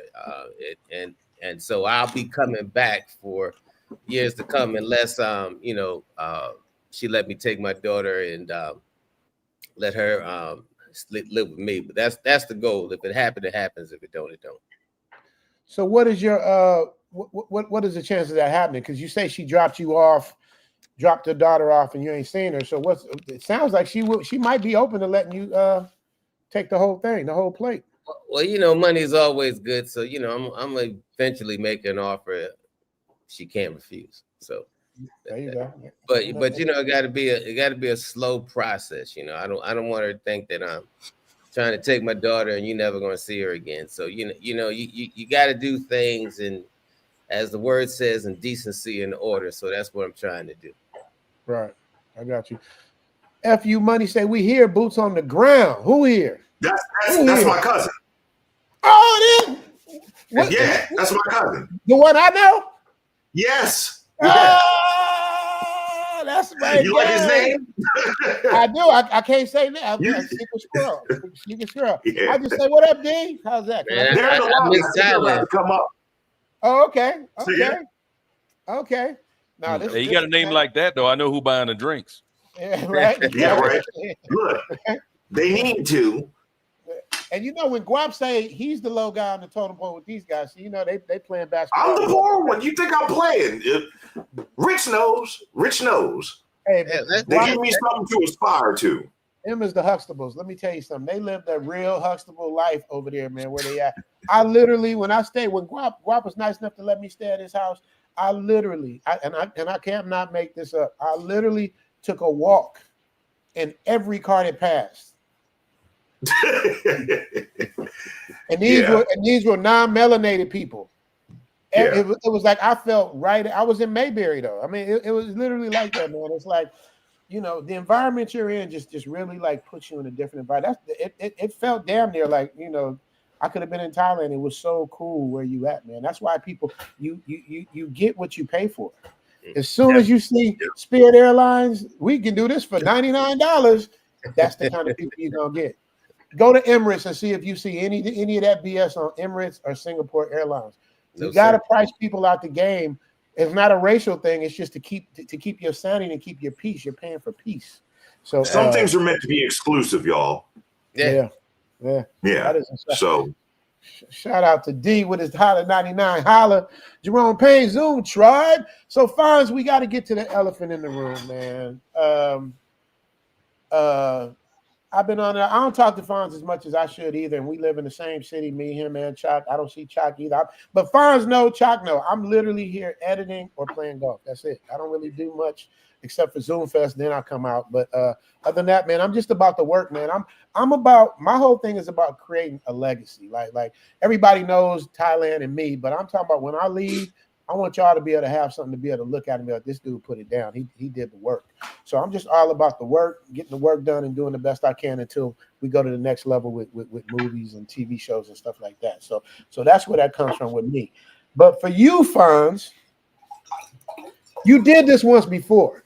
Now let me give y'all the setup. So Fonz, before I knew he was, is a legend and he's not saying it, I'm saying it. Fonz is a legend in the Dominican Republic. He was like who I am in Thailand is who he was in the Dominican Republic. I could be wrong, but Baz tells me that. Like everybody says, I wasn't up on it like that. Like I tell Fonz, I was in what did I say I was, Fonz? You said I was in the wrong part of Dominican. Yeah. I was I think he was in like Santa Punta Cana. No, I was in Punta Cana. And I loved it. Yeah, he was in Florida. He was in the Florida. Right. And I all loved the it. white retired folks.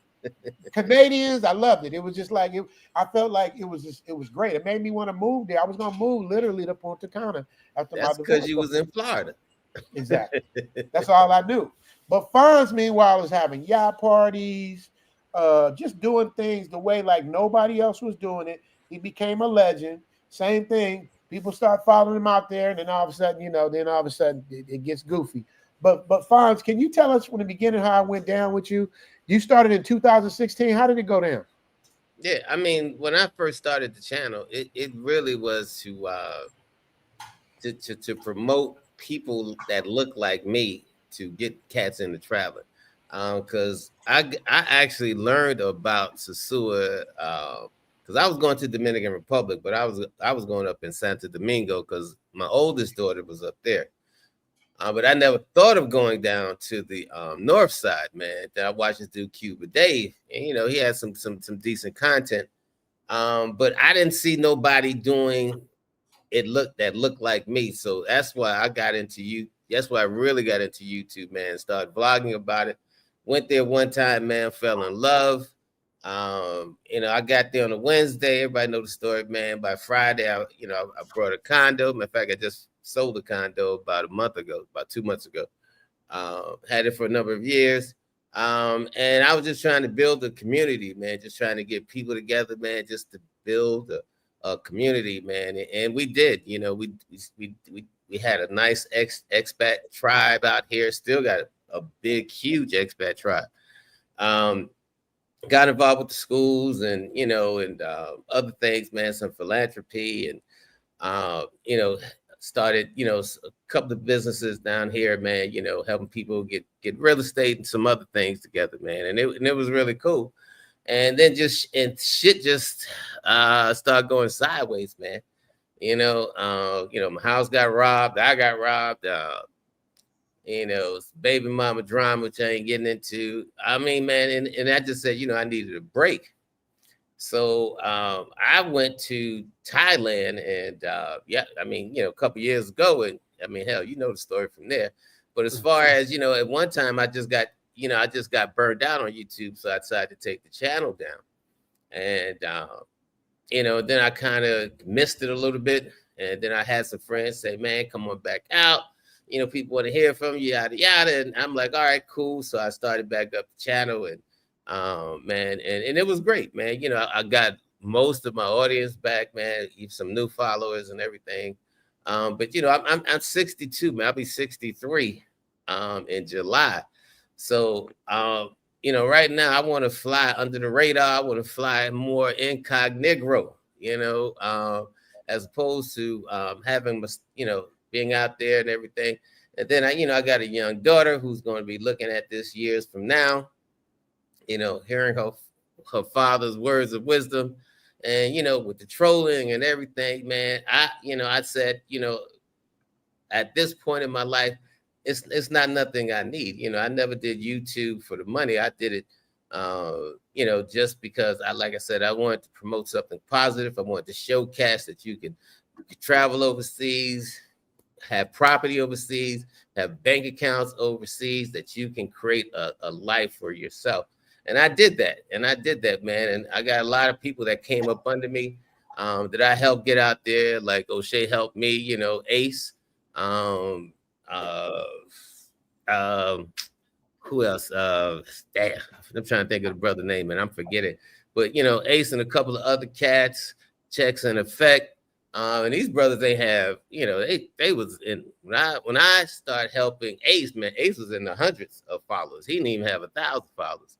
And then some other brothers, man, just trying to get them out there, man, because if they were about positivity, then I wanted to help promote that channel. Now, some cats try to drag me because I wasn't following with everybody, man, because there's some other brothers that had some channels out, man, that, you know, it was just negative to me, man. And I said, no, I don't do that bullshit. And like I said, I'm at an age and stage in my life now, man, where, you know, something, man, I just like the peace. I just like the quiet. Just want to, you know, raise my daughter. 63. My attentions and my focus is on other things right now, man. So, you know, I love YouTube, man. It was great. It helped me out tremendously. I met some great people like yourself, Choc, El Guapo, you know, the list can go on and on. Black China, man, definitely helped me with some connections and building my network. So there's absolutely zero regrets, but it comes time where you have to move on. For me, that time came. That's it. I got you. So, but there's no bad story. There's no something happened. None of that. It's just that I got older and my focus and my priorities changed. That's it. Well, you know, there was a bad rumor that went around that I thought that they said that you had passed away, and that's what scared the shit out of me. Yeah. Where did that shit come from? Yeah. Guap, did you know that? They had a rumor that TaylorMade had passed away, and it scared the shit out of me. And that's what prompted me to do this stream, what prompted me to call him. Like it was like, you know, because you don't really appreciate anyone until they're gone. Yeah, man. Shout out to Angie Stone, man. Huh? Angie Stone is gone. Yeah, I put that in the beginning. Yeah, man. So shout out to her. So yeah, you're absolutely right, Rich. I apologize about interrupting you, but when you said that, I thought about Angie Stone, man, because that came as a shock. But that came as a shock to me when I started hearing the rumors, and after you called, man, then I got a couple. But here was the thing: the cats that were saying and helping promote the rumor got my fucking number, and you decided to call me direct and say, hey, you find out that you know you're gonna be talking to me or a ghost. And the other cats just kept, you know, telling everybody else. I think, you know, Russell's dead. I think TaylorMade's dead. Man, if you thinking something like that, the smart thing to do is to call the person, especially if you have a connection with them, if you actually have the number. So I appreciate you doing that, and I appreciate you help, you know, stopping that rumor, man, because you know, before it really just kind of took flight. But you know what though, you know, I would have felt so guilty because we literally between me, Choc, and TaylorMade, we're literally 2 miles away from each other. But I don't really go out. So that's my thing. TaylorMade gets out sometime, I assume, and Choc does. But it's like for somebody to be that close and me not know what's going on. You know, it just let me know, man. You guys, like I always say, we got to love each other. We got to support each other. Tomorrow is promised to no one. Absolutely. And I understand, man. You know, you get tired of the especially when you're older. Like y'all don't understand. Once y'all hit a certain age, that could be early to mid 40s, early to mid 50s. But at a certain age, you just don't have the patience for the bullshit. Mm-hmm. Bro, it's happening to me right now. I think I'm the youngest in the room. Yeah, I'm 46. Mm-hmm.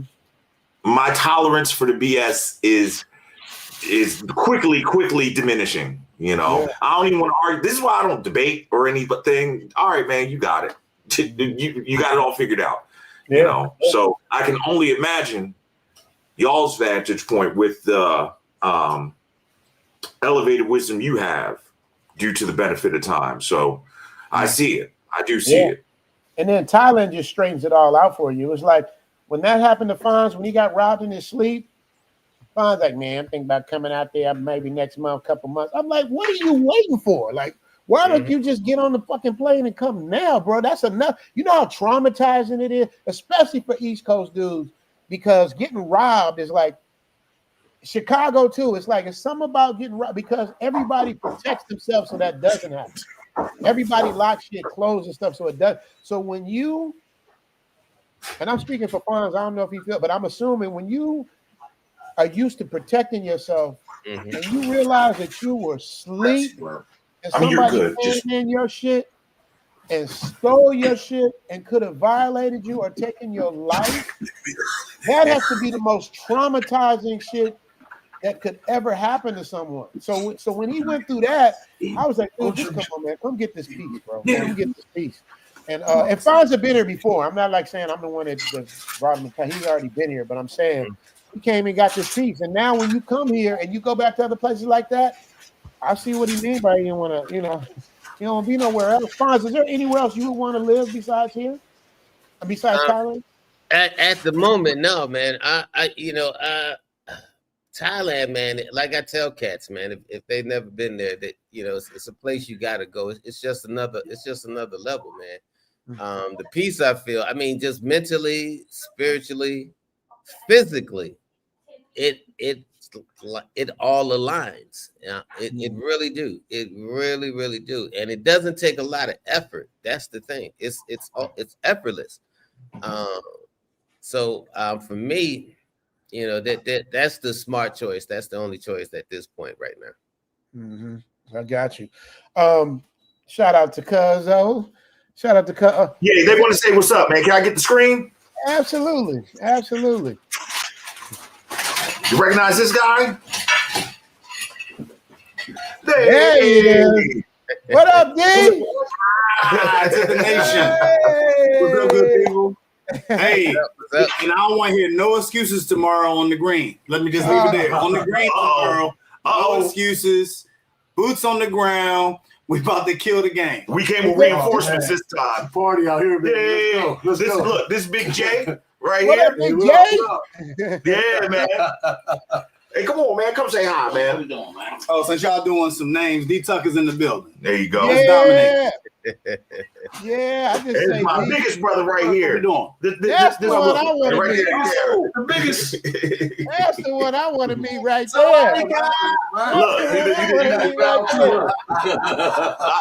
I brought all the broke Dusty brothers with me. There are none left in the U.S., man.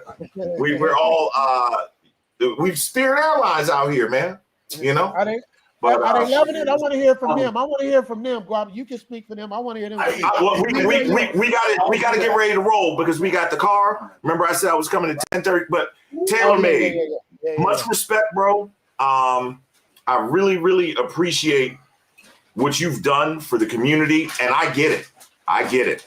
But I will you have my undying commitment right here in front of everybody. I will be a better communicator. And I appreciate you hitting me up, man. But don't be a stranger, yo. And if you ever come through the DMV, I would be offended if you don't actually hit me up and let me know, all right? Come to Mayberry. Yeah, come to Mayberry. We'll host that's you. Mayberry, bro. That's Mayberry, dude. Look. We got a couple pools in the family, man. We'll make it work. Make a stop in D.C. You can see Big J, man. Listen, man. Wait. Before you go, I heard a bad rumor about DC. And if it's true, I need to hear from y'all because y'all from that area. Is it true that they banned go-go in DC? No, that's ridiculous. You can't ban go-go in DC. How you gonna ban? That's what I said. It was a store. Come tell. That's like banning rap in the Bronx. Yeah. He's gonna tell you. So that's like my man said, banning rap in the Bronx. There was a store, a beeper store. I'm dating myself with that always played go-go music outside. As the community changed and people that didn't look like us moved in, they wanted them to stop playing that music outside and playing it loud. So they rallied against that, and go-go still lives in DC. You can't have DC without go-go. All right, that's what I was wondering because I'm like, how do you ban go-go? I'm almost done. Give me 5 minutes. Okay, thank you. All right. Yeah, they're trying to come get the bags and everything, yo. But tailor made salute, Choc. Can you give us one night to come hang out and escort the fellas? Just one night. I got you. Just hit me up. I got you. We in trouble. We are in trouble. Rich, let me dunk on him, man. I'm out of here. Here you go. This is cool, man. So he got all these different wheels. When he hit the button, it plays that. Let me dunk on him. DJ Quickens.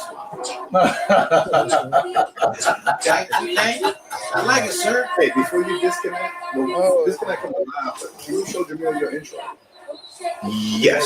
Hold on. That's my favorite joint. It was like, well, somebody said they got better receipts than me. So I'm not saying you're not that guy, but let me just show you my receipt. So I watch that shit like every once a week. Just make me feel good.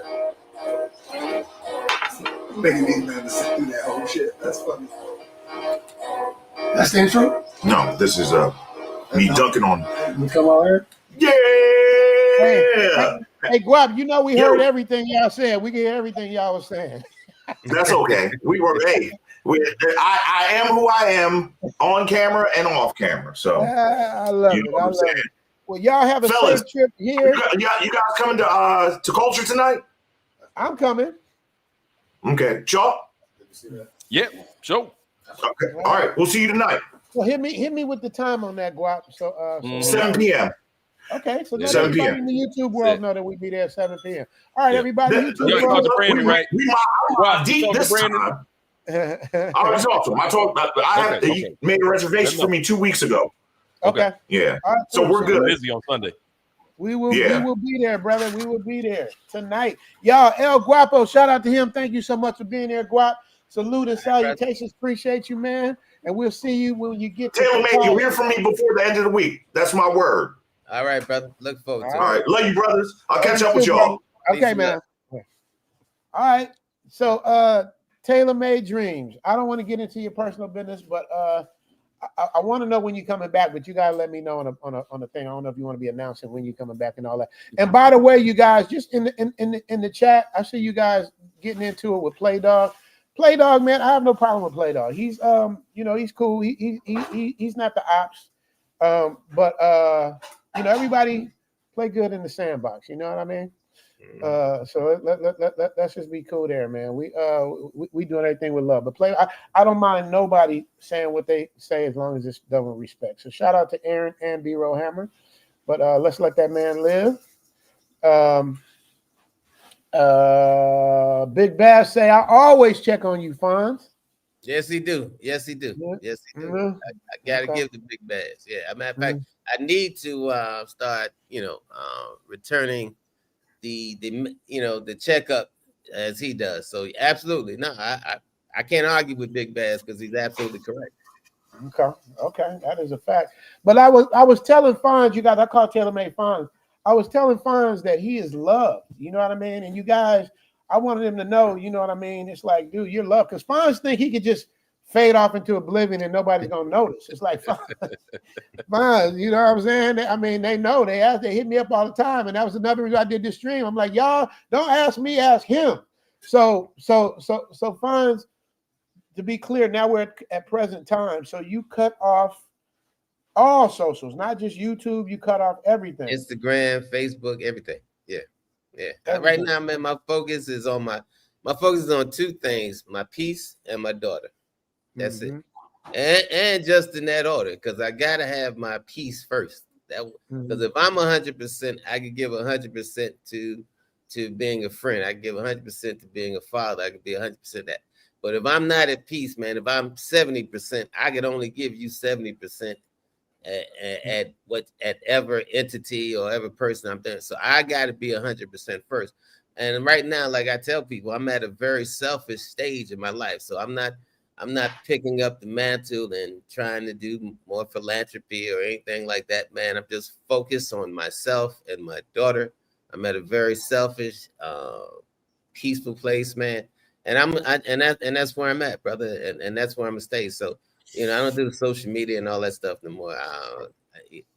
For me, there's just no need. I mean, I follow people through chat lines and what somebody else put out there, see what's going on, and I definitely still look at brothers like yourself and Choc and Guapo and a few other people on as far as YouTube, man. But I did my job, man. I did my job. I think I got some good people into YouTube, man, to spread the good message that promoting seeing Black men travel, seeing positive messages from Black men all over the world. So I made my mark and I did my job, man. And just like when our brother Charles left, man, he was big on Brazil, but he well done. His job was well done, man, because he left a lot of positive brothers going to Brazil, looking at Brazil, investigating in Brazil, invest.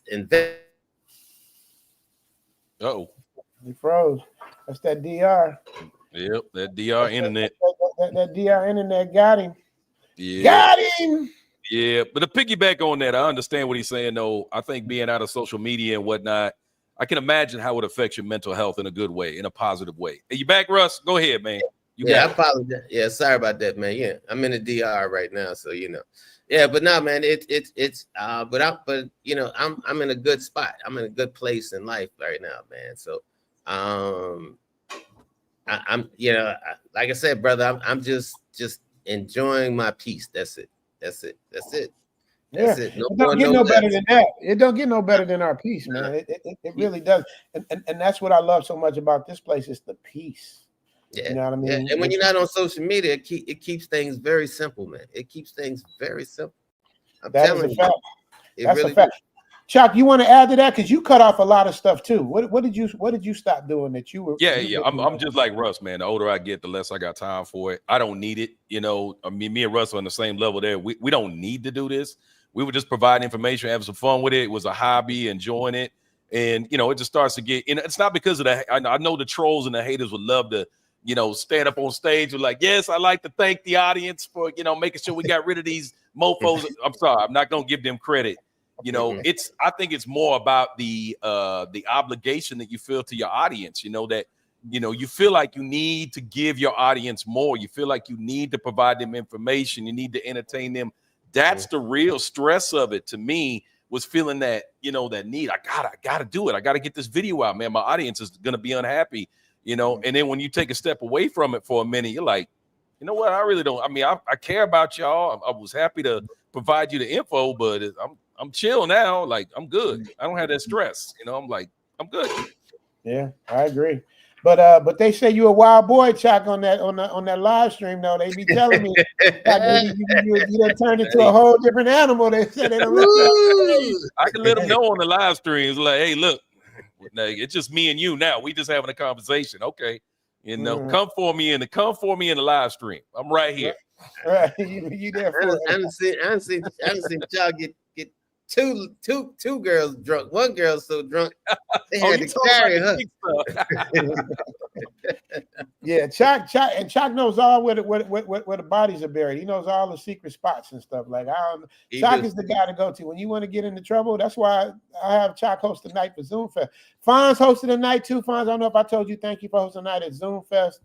Shout out to Rob who hit up Fonz. Would you tell him about that drink my man Rob got for you at Zoom Fest? Oh man! First of all, man, it was a beautiful evening, man. The restaurant was off the chain, man. Food was excellent, but the company, man, that was the icing on the cake. And one brother, man, I guess he recognized me from YouTube, man, and brought me a shot of Louis XIII. Now, if anybody knows anything about that bottle is like almost 6 G's. So a shot of that is like in the States, a shot is like $300. I think over there, it was 10,000 baht for a That's shot. $300. That's roughly $300. Yeah. So yeah, man, and I'm gonna tell you this, and that's the first time I've ever had Louis XIII. So now I got to get me a bottle for my birthday, right? What was it like? I don't know the difference between Ripple and Louis XIII because I don't drink like that. That shit was like drinking butter on top of a sirloin steak, brother, a T-bone steak, bro. That it was so. That Louis XIII is so smooth. It is so smooth. Doesn't have no bitter taste. It has a bouquet. You can kind of feel it. It tasted like a little bit of an almond. You could almost taste a little bit, but the drink, man, it's silk. It's man, it is so smooth. It is so smooth. I'd say yes, it's worth it. And I appreciate that brother turning me on to that, man. If I see the brother, I definitely would return the favor. I appreciate it, man. That was such a surprise, man. Such a beautiful surprise, man. It just humbled me. It really did, man. It really, really humbled me, man. And that's why when I see cats, man, and I've heard it, and you guys heard the same thing, man, you changed my life, brother.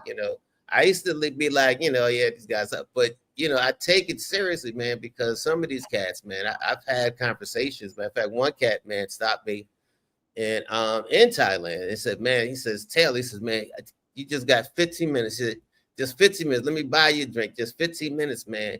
And dude almost had me in tears, man. You know, he was really, really, really at a low place in his life, man. Dude had bread and everything, man, but he was just depressed, you know, estranged with his kids, and just a lot of bad shit, man. He said, man, I started watching your channel. He says, man, I remember when you was doing videos in your backyard. I was like, damn, you go way back, brother. And he said, man, I'm telling you, he said, I followed you to DR and I followed you to Thailand. And he said, man, I'm telling you, man. He said, I was damn near suicide. He said, brother, when I tell you, you changed my life, you changed my life. He says, man, and he says, man, and for the last, you know, almost 7 years, he said, brother, I just been at the happiest place in my life, man. And I was like, wow. Mm-hmm. Yeah. I mean, man, the brother, I mean, good Lord. I was like, damn. And he said, man, he said, I'm telling you, brother. He says, don't think that you are not affecting people's lives, man. He says, I'm telling you, he says, I'm not the only one. And I know you brothers have heard the same thing, man. And that's what I want to do, man. And that's what, you know, y'all doing, man. Just trying to create positive messages, man, for other brothers to let them know that you have choices, And I think I did that, man. And, you know, and I think, you know, I got enough branches out there for people that I help promote and help turn on to YouTube, you know, become a YouTube content creator and travel the world and everything. So, man, you know, the job is well done. And that's what I wanted to do, man. So, you know, I did. God, man, look at that. That's all right. I had a Haitian honey over here yesterday. Cooked me a Haitian meal, boy. I thought I was in the Port-au-Prince. This one, I'm sorry. Wait. Let them know what's going on so they can understand. I'm sorry to interrupt you, Taylor May. What do I do? Come here and tell them, baby. They can't see you, Ty Noonan. They can't see you. Just only hand. I know. That's funny. What's this? The banner in the way. Richie, the banner's in the way. Hold on. Be careful. All right. Spicy little bit. Okay. Cap con cap. All right. So I got Sam. Baby, say hi to Taylor May. What's up, El? Sadika. They can't see. Yeah, she over there. Yeah, she over there. She on her job. You understand me? So Taylor May, so you got a Haitian breakfast. That's good. See, that's the thing. It ain't just Thailand that does that. You can go to different places outside of the matrix, and you can get this kind of treatment, man, depending on where you are. But what do you think about? Has Thailand changed for you since you've been here, or you think it's about the same? No, it has changed, man. I see a lot more black. I mean, I've seen a lot more black single dads. I've met about 4 or 5 cats, man, that got their kids out there with them. I see a lot. I see a lot more building with the black community in Thailand. I mean, you see the Russians, you see the Chinese, the Laos, yada yada. But when I first started going to Thailand almost 10 years ago, I didn't see a whole lot of us. And now I'm starting to see more of us, man, and and just doing positive things. I've met a lot of great positive brothers out there, man, that I break bread and share conversations with, man. So in Thailand, man, I think everybody's there for that peace, man. I think that's a large part. Like I tell anybody, man, listen, I can tell you 20 reasons why I go to Thailand, why I'd rather live in Thailand, and not one will have the sentence for the women. Yep, that's a fact, and that's true. Because it'll be like me saying, well, I'm going to the ocean, and somebody say, well, there's going to be water there. It's the same thing in Thailand. You go to Thailand, there's going to be women there. But I could give you 20 reasons why I'm there, and not one has to do with women. Facts. It's peace, it's cost of living, safety, and being respected as a man. And that's the thing that for me, you know what I mean? Like being stuck out here, I really feel like I could be wrong, but I feel like me and Choc were the only 2 people of color, I don't like that word, black people were in Thailand during COVID. And Fonz, if you can imagine being in Thailand while everybody in the U.S. is stressing out doing all this crazy stuff, we're in Thailand. It's peaceful, no traffic. It was just a beautiful thing, man. I'm doing an episode called "I Miss COVID" because it was so peaceful out here and the way things were, and it's changed so much. It's like it feels like it's more people than it was when I first came in 2019. What say you, Choc? Wait, you talking to me? Yeah, I was reading the comments. Oh, okay. Of course you are. What do you think, Choc? What do I think about COVID? Compared to COVID? COVID? Yeah, COVID. It was criminal. It was criminal during COVID. You could do what you wanted. Cheap hotels. We run around the country. You know, I was in a situation at that time, so we just traveled everywhere. We just did everything. I mean, it was great. It was great. Low stress. I mean, it's still low stress. It's just all the tourists are here. That's a fact. Tourists are in full force. Fonz, you can't go nowhere now in Thailand. It's crazy. Well, wait till they put them casinos there. That's about 5 years away, right? Choc, what say you? I don't know if it's that long. As a matter of fact, Reggie would know. That's the guy to talk to on that. Reggie's gonna know. So, well, Reggie was just in Thailand a few months back. You know, I don't want to put anything out there, but I do know he was there to, you know, with his boss discussing,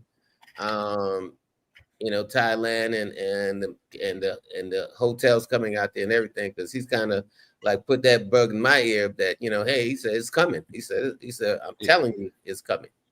100%. 100% it's coming. Like, this was gonna happen, man. As soon as it's approved, trust me, there'll be shovels in the ground. Like literally the same day, there will be shovels in the ground. That it'll be a wrap. And the first one will probably open up within 5 to 6 months. Yeah, so, you know, they don't take forever to build. They don't take forever to build. Nope. Oh no. Be on it. Really? What do you see? I don't know if y'all can see, man. They didn't kill my view. If it was DR, it'd take 10 years to get it built. What's it like? Because they have to tear it down once they build it just to get it straight.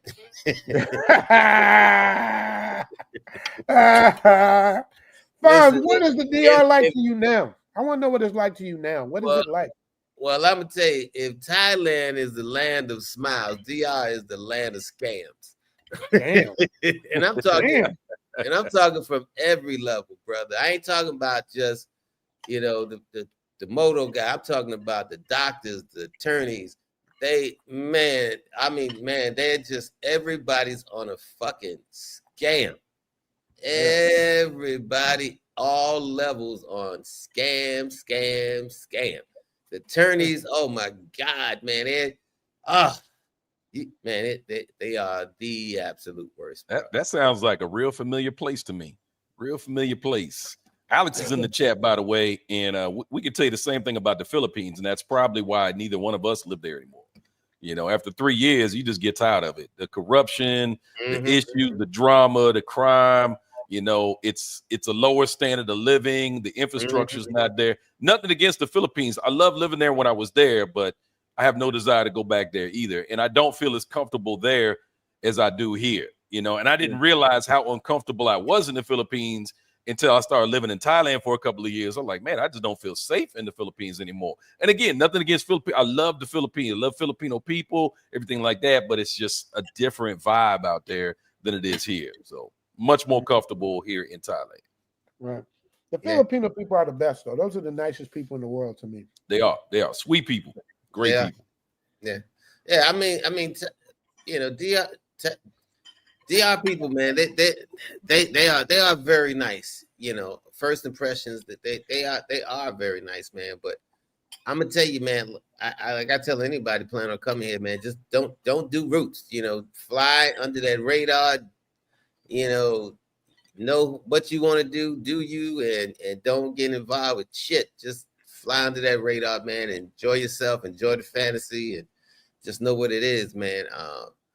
But you know, comparing living in DR to Thailand, man, I mean, there is none. It you know, it literally be like, you know, giving a whale a Tic Tac.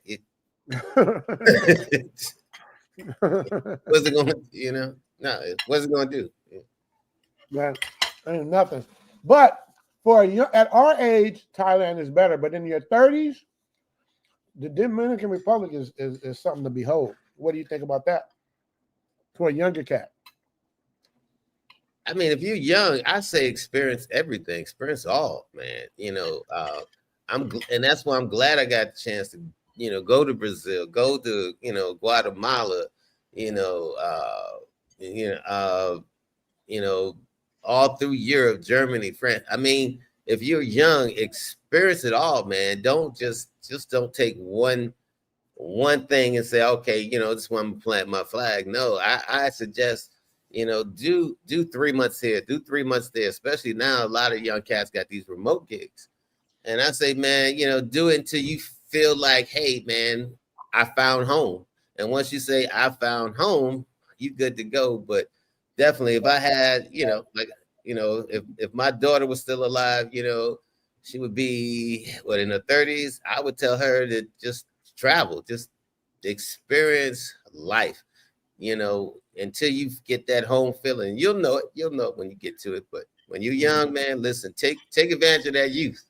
I know what they mean now. The old saying, youth youth is wasted on the young. Mm-hmm. That's what they say. That's what old people like us say. Yeah, that's a fact. Youth is wasted on the young because y'all have no idea. Yeah. Hey, not to switch it up, but there's been a few comments about it. What do y'all feel? Have you guys spent time in Africa? Have you spent any time in any of the countries out there like Nairobi? Like I've been to Nairobi, in Kenya. I've been to several places in Africa, but it's been 10, 15 years since I was there. Have any of you guys gone there recently, and do you feel like that's a replace? Is that going to be the new Thailand? Is that the new jump off? Is Nairobi, like there's a lot of talk about Nairobi. Is Nairobi the new Pattaya? I'm going to find out. Yeah, I mean, I'm going to tell you, man, I love going to Africa. I recently, was in Ethiopia a couple of times, Madagascar. I've been to Egypt. But for me, man, I at this age and stage, right now, if you're younger, yeah, because you got other young brothers out there doing their thing, like Austin Holloman. But for me, man, just the inconvenience of water, electricity, and Nigeria with the constant fucking scams. I mean, I just can't put up with that fucking circus, man. Going to Africa, man, I love what people are doing, man. I definitely follow what they're doing, in Africa, different countries like the president of Burkina Faso, Touré, what he's doing, man. I mean, he's just setting precedents down there, man, and getting together with the other Sahel countries, Niger, Mali, kicking out France. A lot of these French colonial countries that they used to run, man, they're finally waking up and re-examining the raw material deals. And I love what's going on in Africa, man. But at this stage, like I said, man, I done did all the fighting I'm going to do. I done did all the inconveniencing I'm going to do. So I don't want to go anywhere, man. I got to worry about internet and flies and shit, man. No. But I encourage people, especially young brothers and sisters, to go to Africa, man. You got a cat now who I think is going to change the system. What's his name? Maxwell Chikambusu from Zimbabwe, who has invented, I don't know the lane. I don't know the correct term, but he's invented a power source where it's basically microwave, man, where you don't even have to charge the car. And I've seen the YouTube, man, where he put a smaller piece on the back of a television. It's not plugged in. It runs the TV with the car. And, and I believe that it is true, man, because they tried to kill the guy. In fact, they killed one of his business partners, killed two of his business partners. That's what I was about to say. I know that's coming. If somebody do that to disrupt things, they're going to try to kill him. Yeah, because he came to America, him and the business partner got poisoned. The president of Zimbabwe got involved with it to get him out of the country. His partner, business partner, unfortunately didn't make it. The United States would not give him a patent, they said, because it defies the laws of gravity. Yes, they would not give him a patent because they said it defies the laws of gravity. But listen, man, I feel for that. I feel for that brother, man. I feel for that brother. But you got a lot of exciting things like that happening in Africa now. Even in Nigeria, man, they the first car maker. You have a guy. He has a car. It's called Nord. Nord is French for North. So now Africa is building their own cars, their own plants, and I'm gonna tell you, man. I think the Western countries and the European countries, I'd say in the next 30 years, 25 years, they're gonna be fucked because Africa is starting to wake up. So yeah, I would tell brothers to get on out there, do their thing, plant roots down. But me, I just can't go back and be like that in Africa no more, man, because like I said, the inconveniences for me is I'm done. I love Cuba. I could see myself living in Cuba if Cuba had good internet. I ain't gonna bullshit. Wow. But I can't even do Cuba no more, man. I need to go places where I'm not inconvenienced. So that's the stage I'm at in my life at this point. Right. And you've earned that. You've earned that right. You know what I mean? You get a certain age, you've earned the right to enjoy your life however on your terms. Shout out to the cultural clinician, you know what I mean? Just another guy I haven't seen or heard. Is he around, cultural clinician? I haven't seen or heard from him in a minute. I haven't seen or heard from myself. People be disappearing. Shout out to Leslie Lynch, Richie Mack, L. James, El Guapo. I said hello. Shout out to Leslie Lynch, of course. Papa Ty, can we talk about how nice the Malay homes were? Salute, fellas. Malay honeys. Yeah, I don't know, Fonz. You see my last episode? I was in Malaysia. No, I haven't watched that one yet. But I've been telling you about Malaysia for. Yes, you did. Yes, you did. That's right. You did go there, man. I said, don't sleep on it. Don't sleep on it. And that's the name of the episode, the most slept on city in Southeast Asia. But go ahead, Fonz. And once you get to know Malaysia, like my nephew that lives there, like he's tapped into some high societies down there. So they going to events, like jazz concerts and salsa clubs. I didn't even know they had all that stuff in Malaysia, man. So every time I go down there, man, it's like I get a whole nother level of Malaysia. I mean, once you start knowing where to go, bro, listen, Malaysia, do not sleep on Malaysia. I'm telling you, do not sleep on Malaysia. That is a fact. I could see myself living there. Yeah, me too. Another place, I whenever I go to a place, like, could I see myself living there? Like, I love Vietnam, but I don't know if I could live there. I wasn't there long enough. But Malaysia, you just feel it. Yes. You feel like you can live there. Choc, you been to Malaysia? He couldn't just, hey, Fonz, he couldn't just answer the question. He got to put you through the changes. Go ahead. He did. His facial expression. He did. Malaysia. Have I been to Malaysia? We had this talk already, but that's all right. I don't remember. I smoked. I know you don't remember. I know you don't remember. I know. What was your take on Malaysia? Nah, Malaysia was a trip, man. It shocked the hell out of me. It wasn't anything like I went there in like Christmas time. And the first thing I noticed, it was Christmas time, and I'm like, this is a Muslim country. There was Christmas stuff they were decked out for Christmas. They had it going on. And it was beautiful. People were friendly. We got in a taxi cab, and that dude spoke better English than we did. I was like, okay. I wasn't ready for it. Malaysia was a big. So Kuala Lumpur was amazing. And yeah, it's like it's in my top 5. If like I could live in Thailand, I could definitely do Malaysia. I would say, yeah. I put it top 3. Top 3 in Malaysia. So that's my next question for you guys. Funny you guys answer that. So outside of Thailand, if you had to move somewhere else, be it the Matrix or wherever it is, what would be your top 3 countries that you would move to outside of Thailand and live? For me, why don't you go first? Take that first, Fine. Yeah, I'll take it first. For me, once I left, well, let me say this. Let me put some context to it. Once I left DR, going back to the Matrix was never a choice. It didn't even register, right? It was never a choice. Right. So outside of Thailand, Malaysia is definitely up there. Absolutely. I would say Brazil. I would love. I would love to try in Brazil.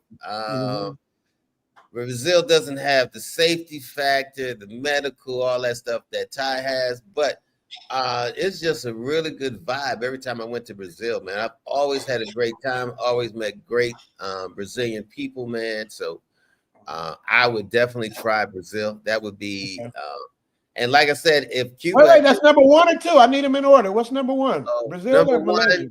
Number 1, Malaysia. Number 2, Brazil. Mm-hmm. And like I said, if Cuba got their infrastructure together, brother, I ain't gonna lie to you, man. If the United States ever took their foot off the neck of Cuba, Cuba would be a good spot for me. I love it. Those are excellent. Choc, I'm gonna let you go next. I'm gonna go last. Those are excellent choices. Choc, you got the same thing, or you got a different 3? No, my stuff's all different. And I never really did much South America. I don't really know South America. I've only been to Central America, so. I can't really say I wouldn't do Colombia or Brazil or any of them spots. I just don't know. I've never been there. Everything I've seen, I don't even know if they would make my list or at least be in the top 5. I don't know. But that's all good. So I'll probably stay in Asia. More likely, I think Bali would probably be my number 1 out of Thailand, just because it's so similar. I hate the traffic. The infrastructure's not there. But it's super chill and it's very, very safe. Like, people ain't getting robbed. Bad things aren't really going to happen to you in Bali. More like you're going to, just like Thailand, more like you're going to get in a traffic accident before somebody's going to rob you or stab you in the night or something. So, yeah, Bali number 1. Yeah, maybe Malaysia, number 2. Okay. Maybe Malaysia, number 2. Again, the safety. We're getting old, man. The safety factor is big. And the power of your dollar is big. Our dollar goes far in Bali. Our dollar goes far in Malaysia. So, yeah. And number 3, oh, man, that's maybe Vietnam. Like, I would put Vietnam and Philippines on the same one just because I want to stay in Asia and I want ease of use. But the infrastructure in the Philippines ain't quite there. But Vietnam is comfortable with some half-decent visas. Yeah, somewhere in there. Maybe put Vietnam and Philippines on number 3 together. So okay, that's it. You guys got some strong lists. I'm pretty much in agreement with both of y'all. I tell people this all the time. If Brazil had the safety of Thailand, it would be a wrap. It wouldn't even be a conversation right now. It would have been zoomed to Brazil a long time ago because it just has so many. It's just a variety of things. Brazil is dope. And I've only been to the Copacabana, Rio area. I've never even really been to Bahia and all of that stuff. Florinita, whatever it's called, Florianopolis, whatever it's called. I haven't been there, which I plan on doing. But for me, it would be you guys hit some good ones, man. You guys did. I gotta take a page from both of y'all books. I gotta take Bali from Choc. I gotta take Malaysia from TaylorMade, and number 3 would be Brazil. That would probably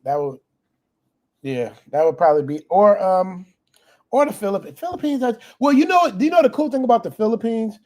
We're just talking about infrastructure and safety, but you can go to certain islands in the Philippines, like Boracay, where it's just beautiful. If you just want to just chill and just stay there till you just tip over, you know what I mean, and go to the next life. You got some beautiful islands there too. Plus, it's an English-speaking country, like Choc said. Malaysia's English-speaking country too. So you can't go wrong with any of those places. That's and you guys remember these are the places outside of Thailand. Of course, Thailand's number 1. Yeah, but the only thing I didn't like about Philippines, and there's a lot to love about Philippines, but it just the people just don't seem like they have any energy, man. It seems like just very low energy, In the Philippines? Yeah. The women have low energy? Yeah, for me. I went to Makati, I went to Subic Bay, I went to Clark, but it's just that same vibe. But now remember, I went there after the pandemic, after they lifted everything. So I don't know if that may have had something to do with it, But it was just low energy, man. And that's the one thing I like about Thai people, man. They have good high energy, you know, and I'm kind of a high energy guy. I don't like that low energy, and I'm not saying low energy like they're boring and nothing like that. But it's just that frequency, you know. I'm moving, you know. If I'm moving fast, you know, I need you to keep up. You know? That's that salsa energy. That's that salsa energy. Have you been to Colombia, Fonz? I've been to Colombia, man. I enjoyed Colombia. I had a great time in Colombia. But right now, the safety factor in Colombia is not working. It's not working for me. It's a deal breaker. It's a total deal breaker for me. I know cats that have been living in Colombia for years have sold their properties and left. And these cats who've been there for years. I had another cat, man, who, you know, I remember in the chat, man, he was talking about cats getting drugged and, oh man, these guys come down here and they don't know what they're doing. And then he got drugged. He said, man, he was sucking on a girl's breast, and next thing you know, he was out. So, you know, because he thought he was safe. But even I don't know if you guys ever watched Vice, YouTube.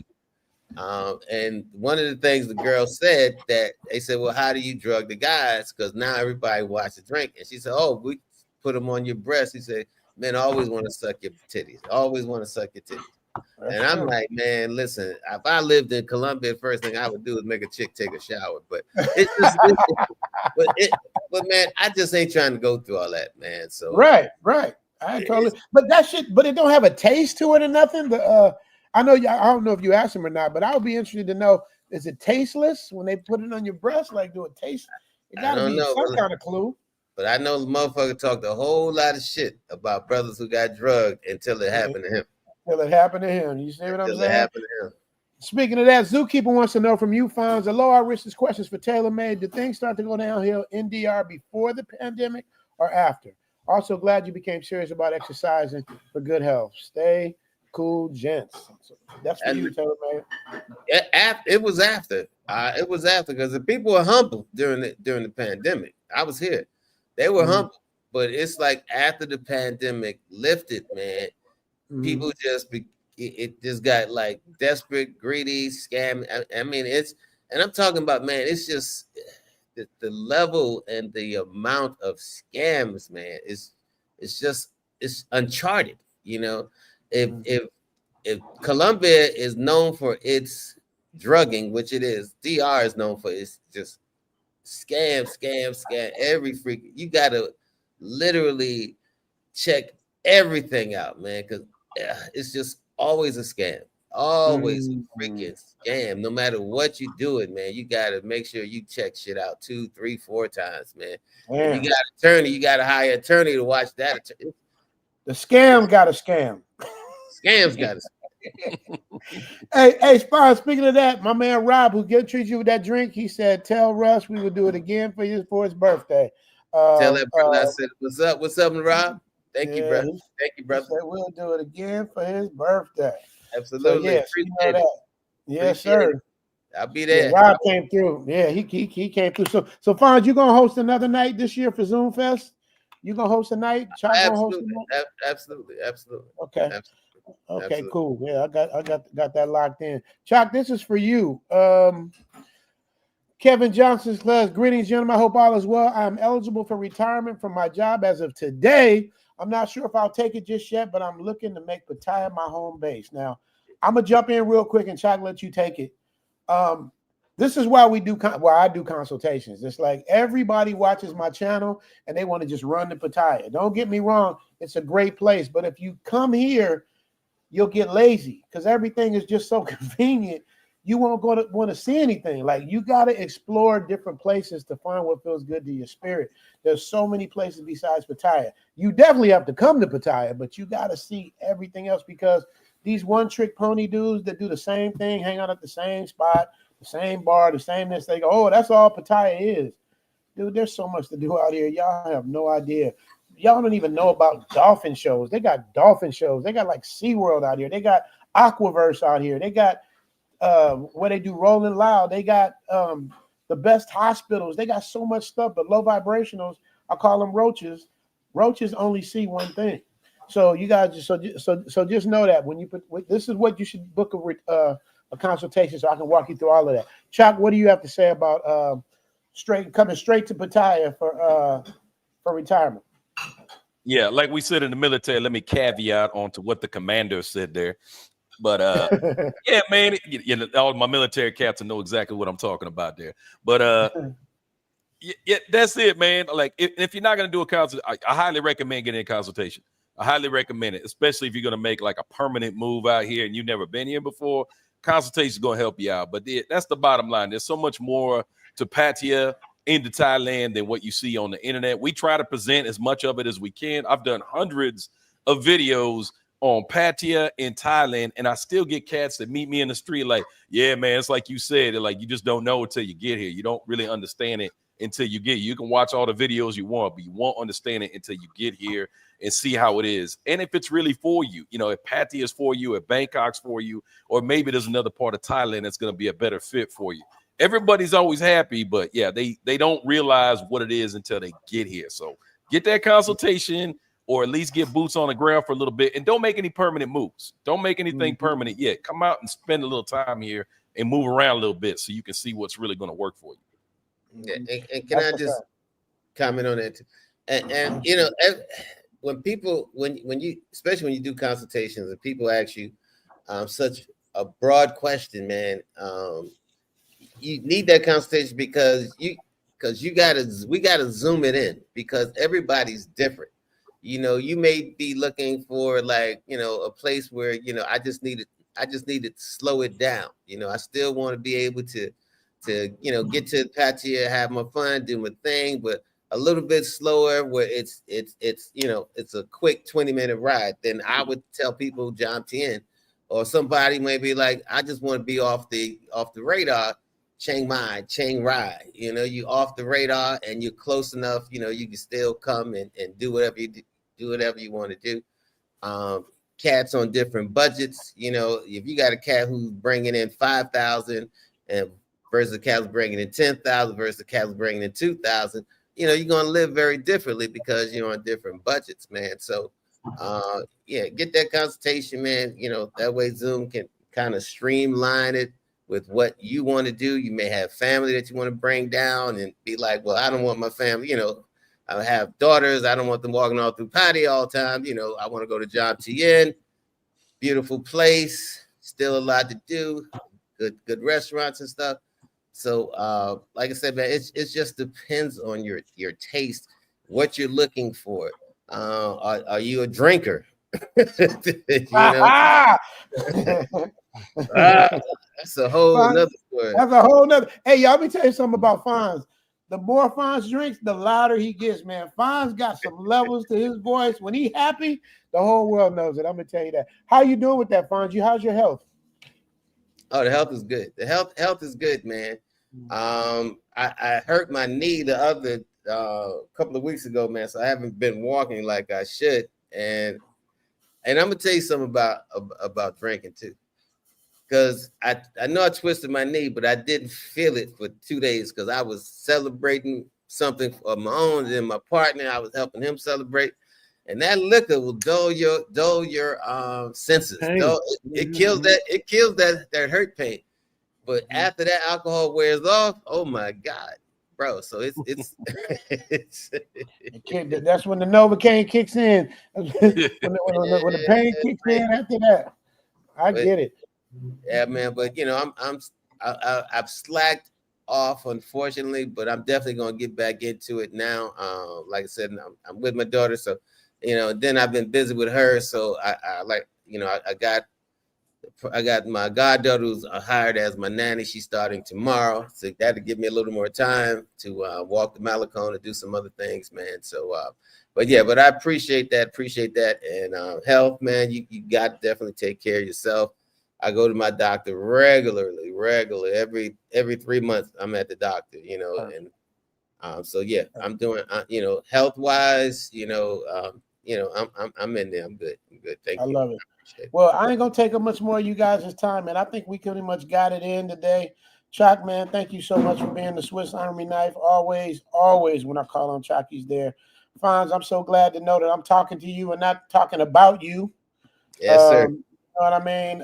It's just good to know that you're good, man. And you see you're loved. You see that. I'm gonna answer a few more super chat, but Fonz, you are loved, man. So you guys don't count Fonz out. He might get bored and do it again. He did it last time. He was like, hey man, I don't know why I emptied my account, man. I had almost 70,000 subscribers and I just turned it off. Then he regretted it. So Fonz, you didn't tell him that part. I did. Okay. So man, just know you love, and ever you want to come and say something, you cool. Who just popped on? Oh, wait a minute. We got at the last minute. We got an addition before we go. We about to roll now, but we got Average Man Unplugged in the building. Oh, what's up? What's up, Ron? What's going on, brother? What's going on, Average Man Unplugged. All right. Where you at, Average Man? Let them know where you at, Average Man. Oh, I am in Kuala Lumpur, Malaysia, you guys. That's where I'm at, man. I gotta say, I'm gonna let y'all know right now. I don't know if y'all seen Richie Mac's recent video of this place. I gotta agree with him. This might be like one of the most slept on spots. I'm trying like not to fall in love with this place too much because Thailand is home, but I'd be lying if I told you it wasn't lit out here, man. I apologize for coming on a little late because I forgot that we were going live at the same time. Plus, to be honest with you, I'm a little hungover from last night, but I wanted to make sure I popped up and showed a brother some love, man, because he's been showing me love well before I even got monetized. I'm talking, like you said, back when I was doing reactions in the truck. You come a long way, bro. You come a long way. Hey. Yeah. Man. And I finally got to meet Taylor Made in person. I want to say, what was that Taylor Made like last year? Yeah, last year. I think it was at the Yoga's Fight Party, wasn't it? No, not Yoga's Fight. Golden Tiger. It was at Golden Tiger Bar, but I can't remember what was going on. I think it was one of those birthday parties. I think it was a birthday party though. Yeah. Okay. Average Man, let me ask you a question because I said this in the beginning of the stream. I know you've been along.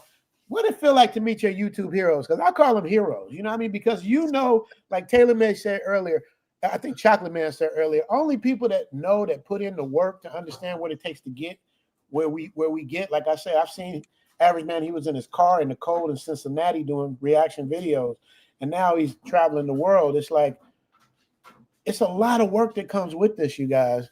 Mm-hmm. So when you meet your heroes like Taylor Made Dreams or Chocolate Man or El Guapo or whatever it is, and when I say hero, I don't mean that from a fanboy. I mean a person that you understand the struggle. That's why, like me coming from Hollywood, I fan out for people for a whole different reason than everybody else. Somebody might fan out, oh my God, it's Michael Jackson or whatever it is. You fan out because it's Michael Jackson, but I fan out because I know what it took for him to become Michael Jackson, what it took for him to become Prince, what it took for him to become Taylor Made Dreams or Chocolate Man. I know the struggle and I identify, and that's what I fan out about. So what about you? What does it feel like now that you're like a peer now, Average Man? I mean, you're doing numbers, all three of us put together. So what does that feel like to start from the mud, get it from the mud, and now where you at sitting in Kuala Lumpur, Malaysia? I don't even know how to put that into words. It's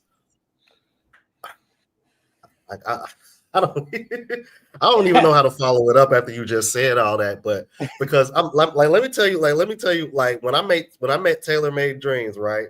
Mm-hmm. I'm at Golden Tiger Bar, right? Me and Yoga talking, and I happened to spot him, and I was like, Yoga, I was like, is that Taylor Made? He was like, yeah, man, you want to go? You feel me? So like you, I was kind of fanning out because I'm like, damn, this is another one of the brothers that I always wanted to meet. And I'm just like, whenever I see people that I used to watch on YouTube prior to me, traveling, it's like, I always kind of fan out a little bit. Like it was the same thing. Like when I met El Guapo for the first time, that was inside of 808, and my friend that I was kicking it with, I had to, because he ain't see me at all. I had to get my friend to reach out to him like, yo, like, hey, I know him. Like, so when he spotted me, he kind of looked at me because, you know, it's dark in there. And he kind of looked, he was like, oh shit, like, what's up, man? So it's like, it's just one of those things where I'm like you, I just kind of fan out a bit. And it's pretty much for the same reasons because, you know what I mean? We, like you said the other day, YouTube is a blood sport. It's not easy. It takes a lot of hard work, a lot of grinding. So when you see other guys that understand the struggle of doing it, you know, you always want to give your kudos and, just kind of chop it up, exchange ideas or, just trying to pick up any little tips that you can learn so that way you can try to better yourself or your channel. So, yeah, man, it's always a dope experience meeting other YouTubers. And, another thing is, when people who watch the channel see me in public and they recognize me and they stop me, I still haven't gotten used to that. Because I'm like, dude, I'm just a regular person. Like, I don't see myself as like some kind of celebrity or like I'm better than everybody else just because I do YouTube. Like, you're the average man. You're the average. Right. You said in the title, you're the average man. But that's how I think Fonz is. That's why I want to do this live stream with a reason, because Fonz don't get it. Like, he doesn't know. I'm not saying he don't know, but I don't know if he really understands how much he means to a lot of us in this game. Like, we depend on people, because Fonz is my big homie. He older than me. I'm usually the oldest. Fonz is the oldest, and his knowledge and wisdom that he has surpasses all of us. So to hear from him is hearing like that for that favorite uncle you can always depend on. You know what I mean? And when you lose that, you lose a little bit of sense of security. You know what I mean? So Fonz, I was telling him, average man, before I got off, I got to do a consultation right after this. I was telling him, dude, you're loved. You know what I mean? And people love and appreciate you. So going cold turkey on everybody, that's kind of like, you ever heard that song? You might be too young, average man, but there's a song called Burn Rubber. Never ever had a lover, put the pedal to the metal and burn rubber on me. But remember, I told people, man. Hold on. Is that Gap Band? Yeah, that's what Fonz did. He Bro, hey, I grew up on that, man. My dad, that was like one of my favorite, my dad's favorite bands, Gap Band. Yeah, I grew up on all that. That's why when I heard it, I was like, hold on, why does that sound familiar? Yeah, I'm hip. Man, yeah, man. No, Uncle Charlie, lead singer, Gap Band. Yeah, yes, sir. Yeah, but now, man, but remember last year, early last year, I said, man, I'm gonna be leaving YouTube. I said that, Yeah, but I didn't believe you. Yeah, we don't believe you, bro. You said that a lot of times. Yeah, bro. You said that shit a lot of times. Just because you ain't believe it don't mean it wasn't true. Just because you don't believe it don't mean it wasn't true. But let me say this, man, average man, man, I thank you for the kind words, brother, and I appreciate what you do, man. And like I said, man, it's for me personally, man. When I started doing YouTube, man, you had a few other black dudes doing it in like different niches and stuff, but not a lot of black dudes doing traveling. Not a lot of black dudes doing traveling. And when I see brothers like yourself, along with the host of, El Guapo, Richie, Choc, man, I'm gonna tell you, brother, it just does my heart so good, man, because now when I want to find out about places, man, I look for those black YouTubers, and not to say that white YouTubers, that travel, that share the same space, that they're not good, because they are, because I follow a lot of them too. But I know, coming from a black perspective, it's different. I have a white friend, man, me and my boy Jeff, and we solid as a rock. But I had to tell him, I said, brother, even though we both grew up in America, we grew up in total different experiences. Your experience, your America ain't my America. Your America is not my America, nor is it my mother's, my grandfather's, my uncle, my children. Your America ain't my America. So I know that it's coming from a total different perspective. So when if I'm tuning in to Average Man and he's in Malaysia, I want to see it from his perspective, from his eyes, because I know that they're going to be looking at me through his eyes, through his experience. So I want that. I want to get that uncut, that unvarnished. Hey, this is what I experienced, man. And when I see cats like yourself putting out that great information, man, from a Black perspective, man, it helps me, and it helps thousands of others to, when they go to Malaysia, man, feel comfortable, because you put down the legwork, man. And that's why I always try to get cats, man, stay on the positive, man, because once you leave, the next person coming in that look like you. See, it's if white people do shit, it's like that guy. If we do something, it's the community. A white person, man, you go there like you say it all the time. Fuck everything up, wild out to be like, oh, that guy is such a shithead. He's not one to hear no more. And if we go there, it's like, oh, them guys, So that's why I appreciate guys like yourself, man, being good ambassadors for traveling, especially in the Black community, man. That way, in places I go or places that people are going to come after me, man, they're going to feel comfortable because of the work that you put down, brother. That's what's up.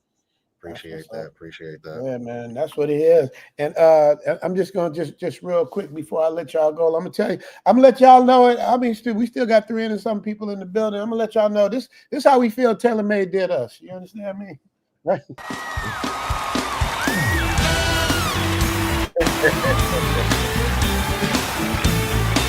This is Stevie Wonder tribute to Charlie Wilson.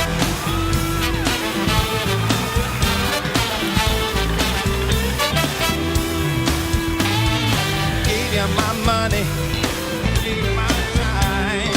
Why you wanna hurt me, girl? Are you serious? Are you serious? Why you wanna hurt me, girl? Just because you're not for real. Why you wanna hurt me, girl? Just because you're not for real. I love it.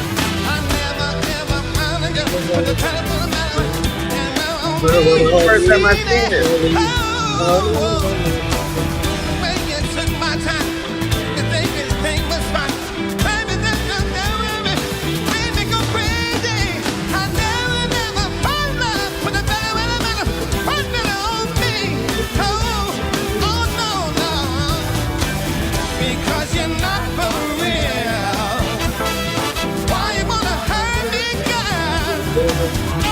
I never got my brother go with the mirror when I'm on me, Steven.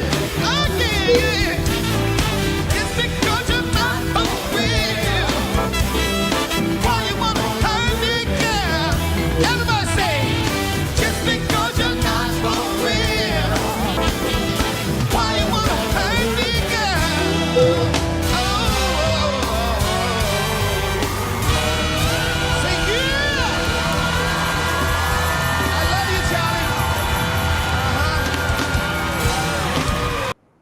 Woo! That's dope. Man, I appreciate it, brother. I appreciate it. I'll be sharing it. I'll be watching this episode again. Absolutely, man. So, man, thank you so much. What'd you say, Fonz? Would you got some last words? Because I've turned down everybody's request to do to come on people's stream. I'm like, nah, I'm out. But you're the one person I came back in, because this is my absolute last appearance. I'm not doing any more collabs or anything like that. So, so this, you sure, Fonz? Huh? You sure about that? No, I'm positive about that. See, so that means don't ask. That means don't ask no more. Though you saying I'm out of favors. As far as coming on, I'll be at the Zoom. I'll do the Zoom Fest. I'm gonna keep my word on that. All right. Y'all heard it first here. Y'all heard it, man. Zoom to Thailand. The Fonz, y'all know y'all ain't gotta ask me no more. Y'all don't gotta question no more. Y'all heard it out of the Fonz's mouth what it is, what it is, what it was. Get these last few comments. Big James showing love, fellas, in Kenya, but will return soon. You know what, Fonz, I noticed? They all come back. They can say what they want, but they always come back. You notice that? Yeah. Like I said, I think once Africa truly develops, get their grid system together, especially, like I said, with the great inventions and the young engineers that they have coming out through Africa. Now, I see Africa in the next 10 years, it's going to be, like going to any Western country. I look forward to that. I hope I live long enough to see that, bro. You and me both. Yeah, I do. Yeah, but until then, go ahead. Until then, what? I said, but until then, it's going to be a rough thing. You got to get rid of some of those leaders, man. Like I said, man, you got some young brothers who took over in the Sahel, Niger, Burkina Faso, Mali. Man, they doing great things, and especially Kwame Ture, man, where he's not even taking a president's salary. He's not even taking a president's salary. He made all the ministers get rid of them cars, man. He brought them some used cars. He took the money, brought 400 tractors. He's building 55 hospitals. I mean, what he's doing, and then you look at even what happened in Rwanda, man. 20 years ago, Rwanda, remember genocide? That's in our lifetime. Mm-hmm. Rwanda was literally a shithole. Hate to quote that orange Cheeto, but it was just mass killings, and the only people that was sending troops in there was Cuba, Castro, and then the United States picked it up, man. But it was full of genocide and everything. I mean, and you seen what they did just in 20 years, man. Just in 20 years, and you look at Libya, man, which was the crown jewel at one time, man. Where if you were born in Libya, man, you were born into royalty, man. Free electric. You get $20,000 if you got married. I mean, in the United States fucked it up. But anyway, I'm not gonna give a long history. But I think, man, like I said, I think what will happen with Africa within the next 10 to 25 years, man, it's really going to hurt those Western and European countries. And I hope I'm blessed and alive to see it. I just want to see them flourish, man. Shout out to Victor Arnold with the $5 holla super chat. I appreciate you, and he is a new member. So welcome to the family, Victor Arnold. Appreciate you so much, man. We do nothing but love and positivity over here, man. So welcome to that, and appreciate you. And I had to get us the best of us. That name is dope, the best of us, because that's what we need to see out here is the best of us, not the worst of us. Because we got some special people. You know what I mean?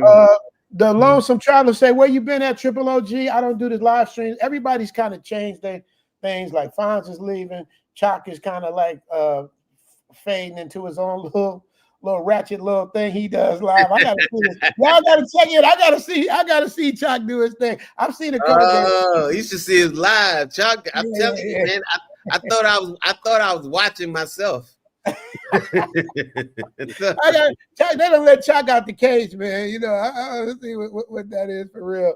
And last super chat, Tank. Fighter starting to wrap the stream up. Oh, okay, yeah. Okay, thanks for that, Grizzo. So I'm gonna let y'all go, man. Y'all, thank y'all so much for everything, man. Appreciate you, Fonz. Thank you so much for being a part of the stream. Brother. I hope that it's not your last one, like you said, Average Man. Enjoy yourself in Kuala Lumpur.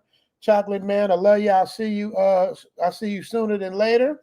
And I'll see you tonight, actually. And that's it, man, you guys. So stay tuned for the next one. I don't know when I'm going on live again. It's more random. I'll probably be doing L's channel, L Boogie Live, probably going live on there more than doing the Zoom channel. Stay tuned for the news thing we do. We got a lot of things coming up, man. So love y'all. Peace. And y'all know what I'm about to say, right? Zoom.